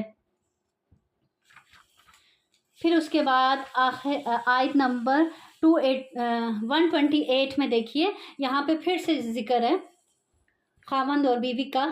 اور اگر کوئی عورت اپنے خاوند سے کسی قسم کی زیادتی یا بے رخی سے ڈرے تو دونوں پر کوئی گناہ نہیں کہ آپس میں کسی طرح کی صلح کر لیں، اور صلح بہتر ہے، اور تمام طبیعتوں میں حرص رکھی گئی ہے۔ اللہ تعالیٰ کے تمام دلوں میں جو ہے وہ تنگی رکھی گئی ہے، لیکن اس کو اگنور کرتے ہوئے دلوں میں وسعت پیدا کرنی ہے، اور لوگوں کو کیا دینا ہے؟ وسعت دینی ہے، اور اس میں وہی معاملہ اختیار کرنا ہے جو پیچھے حدیث میں ہم نے پڑھا ہے کہ اپنے حق ادا کرو، اپنے حقوق ادا کرو، اور اپنے حق کس سے مانگو؟ نہیں مل رہے تو کس سے طلب کرو؟ اللہ سے طلب کرو۔ اور پھر کہیں کمی پیشی پر سمجھوتا کر سکتے ہو، صلح کر سکتے ہو تو وہ زیادہ بہتر ہے۔ اور اگر تم نیکی کرو یعنی تم احسان کرو، تم کوئی کمی پیشی پر سمجھوتا کر لو اپنے حقوق کی تو کیا ہے، اور اللہ سے ڈرتے ہو تو بے شک اللہ اس سے جو تم کرتے ہو ہمیشہ سے پورا باخبر ہے۔ اور جب تم ایسا کرو گے تو ہو نہیں سکتا پھر اللہ تمہاری مدد نہ کرے، ہو نہیں سکتا تمہیں تمہاری اس قربانی، اس نیکی کا بدلہ عطا نہ کرے۔ تو رشتے کہاں خوبصورت ہوتے ہیں؟ جہاں کمپرومائزز زیادہ ہوتے ہیں۔ تو کہیں کمپرومائز اللہ کی خاطر کرنا پڑ جائے تو کمپرومائز کر لینا چاہیے اپنے رشتے کو بچانے کے لیے، اللہ کی رضا کے لیے۔ اور اللہ تعالیٰ کہ اگر تم ایسا کرو گے اللہ سے ڈرتے ہوئے تو اللہ تمہاری اس نیکی کو ضائع نہیں جانے دیں گے۔ پھر آخر میں اللہ تعالیٰ کہہ رہے 133 میں، اگر وہ چاہیں تو تمہیں لے جائے اے لوگوں، اور کچھ دوسروں کو لے آئے، اور اللہ ہمیشہ سے اس پر پوری طرح قادر ہے۔ اگر تم اطاعت نہیں کرتے تو اللہ تو کوئی پرواہ نہیں، تمہاری جگہ اور لوگ آ جائیں گے۔ تو کیا ہم یہ چاہیں گے کہ ہماری جگہ کوئی اور لے لے؟ یہ بات انسان کو نیکی پر جمانے کے لیے بڑی قوت دیتی ہے۔ کیا میں چاہوں گی کہ اس کلاس میں میری جگہ اللہ کسی اور کو چن لے؟ اگر ہم یہ سوچیں تو کبھی ہم چھوڑیں ہی نہ کلاس، چاہے وہ قرآن کی ہو، چاہے وہ حدیث کی ہو، چاہے وہ کوئی بھی ایسی مجلس ہو، کہ اچھا میری جگہ کوئی اور لے لے گا۔ تو یہ اللہ کا اصول ہے۔ اللہ تعالیٰ کہہ رہے تم نہیں آتے تو کوئی اور آ جائے گا، کسی اور کو میں لے لوں گا، کسی اور کو میں چن لوں گا۔ پھر اے لوگوں جو ایمان لائے ہو، انصاف پر پوری طرح قائم رہنے والے، اللہ کے لیے شہادت دینے والے بن جاؤ، خواہ تمہاری ذاتوں یا والدین یا قرابت رشتہ داروں کے خلاف ہی وہ گواہی کیوں نہ جاتی ہو، چاہے ان کے خلاف ہی انصاف کرنا کیوں نہ پڑے، تو یہ محبت انصاف کے راستے میں آڑے نہ آئیں۔ فیصلے کرنے پڑتے ہیں نا، گھروں میں بھی فیصلے کرنے پڑ جاتے ہیں، تو کیا کہا جا رہا ہے کہ انصاف سے فیصلہ کرو، چاہے وہ انصاف تمہارے اپنے پیاروں کے خلاف کیوں نہ جاتا ہو، چاہے تمہارے والدین کے خلاف کیوں نہ جا رہا ہو، وہ انصاف والا فیصلہ تمہارے اپنے بچوں کے خلاف ہی کیوں نہ جا رہا ہو۔ پھر آخر میں آیت نمبر 142 میں، بے شک منافق لوگ اللہ سے دھوکہ بازی کرتے ہیں، حالانکہ وہ انہیں دھوکہ دینے والا ہے، اور جب وہ نماز کے لیے آتے ہیں تو سست ہو کر کھڑے ہوتے ہیں، لوگوں کو دکھاوا کرتے ہوئے، اور اللہ کو یاد نہیں کرتے مگر بہت کم۔ منافقین کی نماز کا ذکر کیا جا رہا ہے کہ اول تو نماز کے لیے آتے ہیں تو بڑی سستی اور کاہلی سے آتے ہیں، اور پھر جب سستی اور کاہلی سے آتے ہیں تو اس میں ذکر بھی بہت کم کرتے ہیں نماز میں، اور پڑھتے بھی ہیں تو لوگوں کو دکھانے کے لیے کہ بھئی ہاں بھئی ہم بھی نماز پڑھتے ہیں، ہم مسلمان ہیں۔ کہ خدا نہ خواستہ ہماری نمازیں تو ایسی نہیں، ہم نے آج اپنی نمازوں کا خصوصی طور پر جائزہ لینا ہے کہ کہیں میری نماز تو منافقوں جیسی نہیں کہ میں اس میں سستی کرتی رہتی ہوں، یہاں تک کہ نماز کا وقت ختم ہونے والا ہو جاتا ہے، اور نماز کا وقت ختم ہونے والا ہوتا ہے تو میں فٹافٹ سجدے کرتی ہوں، اور اس میں پھر اللہ کا ذکر بھی زیادہ نہیں ہوتا۔ پھر اللہ تعالیٰ کہہ رہے ہیں بے شک منافق جو ہیں آیت نمبر 145 میں سب سے نچلے درجے پہ ہوں گے، کہاں؟ جہنم میں۔ پھر اگر وہ لوگ جنہوں نے توبہ کی اور اصلاح کر لی، یعنی سچی توبہ کر لی، اپنی اصلاح کر لی اور اللہ کو مضبوطی سے تھام لیا، یعنی اللہ کے بندے بن گئے اور اپنا دین اللہ کے لیے خالص کر لیا، تو یہ لوگ مومنوں کے ساتھ ہوں گے اور اللہ مومنوں کو جلد بہت بڑا اجر دے گا۔ اللہ تمہیں عذاب دینے سے کیا کرے گا؟ اللہ کو کیا ملے گا تمہیں عذاب دے کے؟ اللہ کیا کرے گا تمہیں عذاب دے کے؟ اگر تم شکر کرو اور ایمان لاؤ تو پتہ کیا چلتا ہے، ایمان لے اور اس کے ساتھ شکر کرو تو اللہ ہمیشہ سے قدر کرنے والا، سب کچھ جاننے والا ہے۔ تو ایمان کے ساتھ ساتھ شکر بھی بہت ضروری ہے۔ آپ سے سب نے فرمایا اے عورتوں کی جماعت تم صدقہ و خیرات کیا کرو، کیونکہ مجھے دکھلایا گیا ہے کہ اہل جہنم کی اکثریت عورتوں کی ہے۔ عورتوں نے کہا اللہ کے رسول ایسا کیوں ہے؟ آپ نے فرمایا تم لعنت بہت زیادہ بیچتی ہو اور خاوند کی ناشکری بہت کرتی ہو، تو ناشکری سے بچنا ہے، خاوند کی ہو، اللہ کی ہو یا پھر کسی اور کی ہو، ناشکری کے راستے سے بچنا ہے اور اللہ کے شکر گزار بننا ہے۔ اللہ رب العزت سے دعا ہے کہ اللہ رب العزت ہمیں باعمل بنائے اور اللہ رب العزت ہمیں لوگوں کے حقوق دینے والا بنائے اور اپنے حق اپنے سے مانگنے والا بنائے۔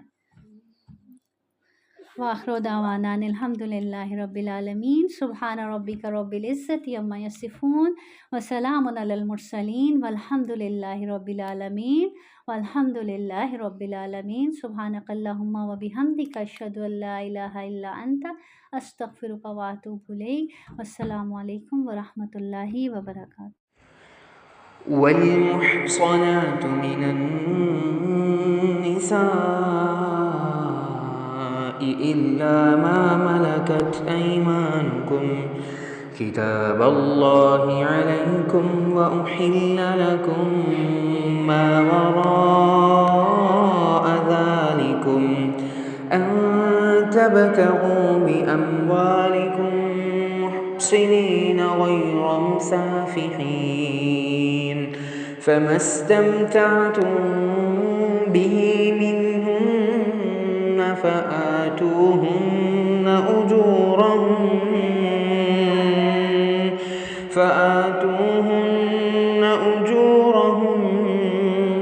فريضة، ولا جناح عليكم فيما تراضيتم به من بعد الفريضة، إن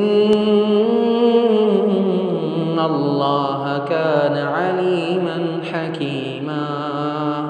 ومن لم يستطع منكم طولا أن ينكح المحصنات المؤمنات فمما ملكت أيمانكم من فتياتكم المؤمنات، والله أعلم بإيمانكم بعضكم من بعض، فانكحوهن بإذن أهلهن وآتوهن أجورهن بالمعروف محصنات غير مسافحات ولا متخذات أخدان، فإذا أحصن فإن أتين بفاحشة فعليهن نصف ما على المحصنات من العذاب، ذلك لمن خشي العنة منكم، وأن تصبروا خير لكم، والله غفور رحيم۔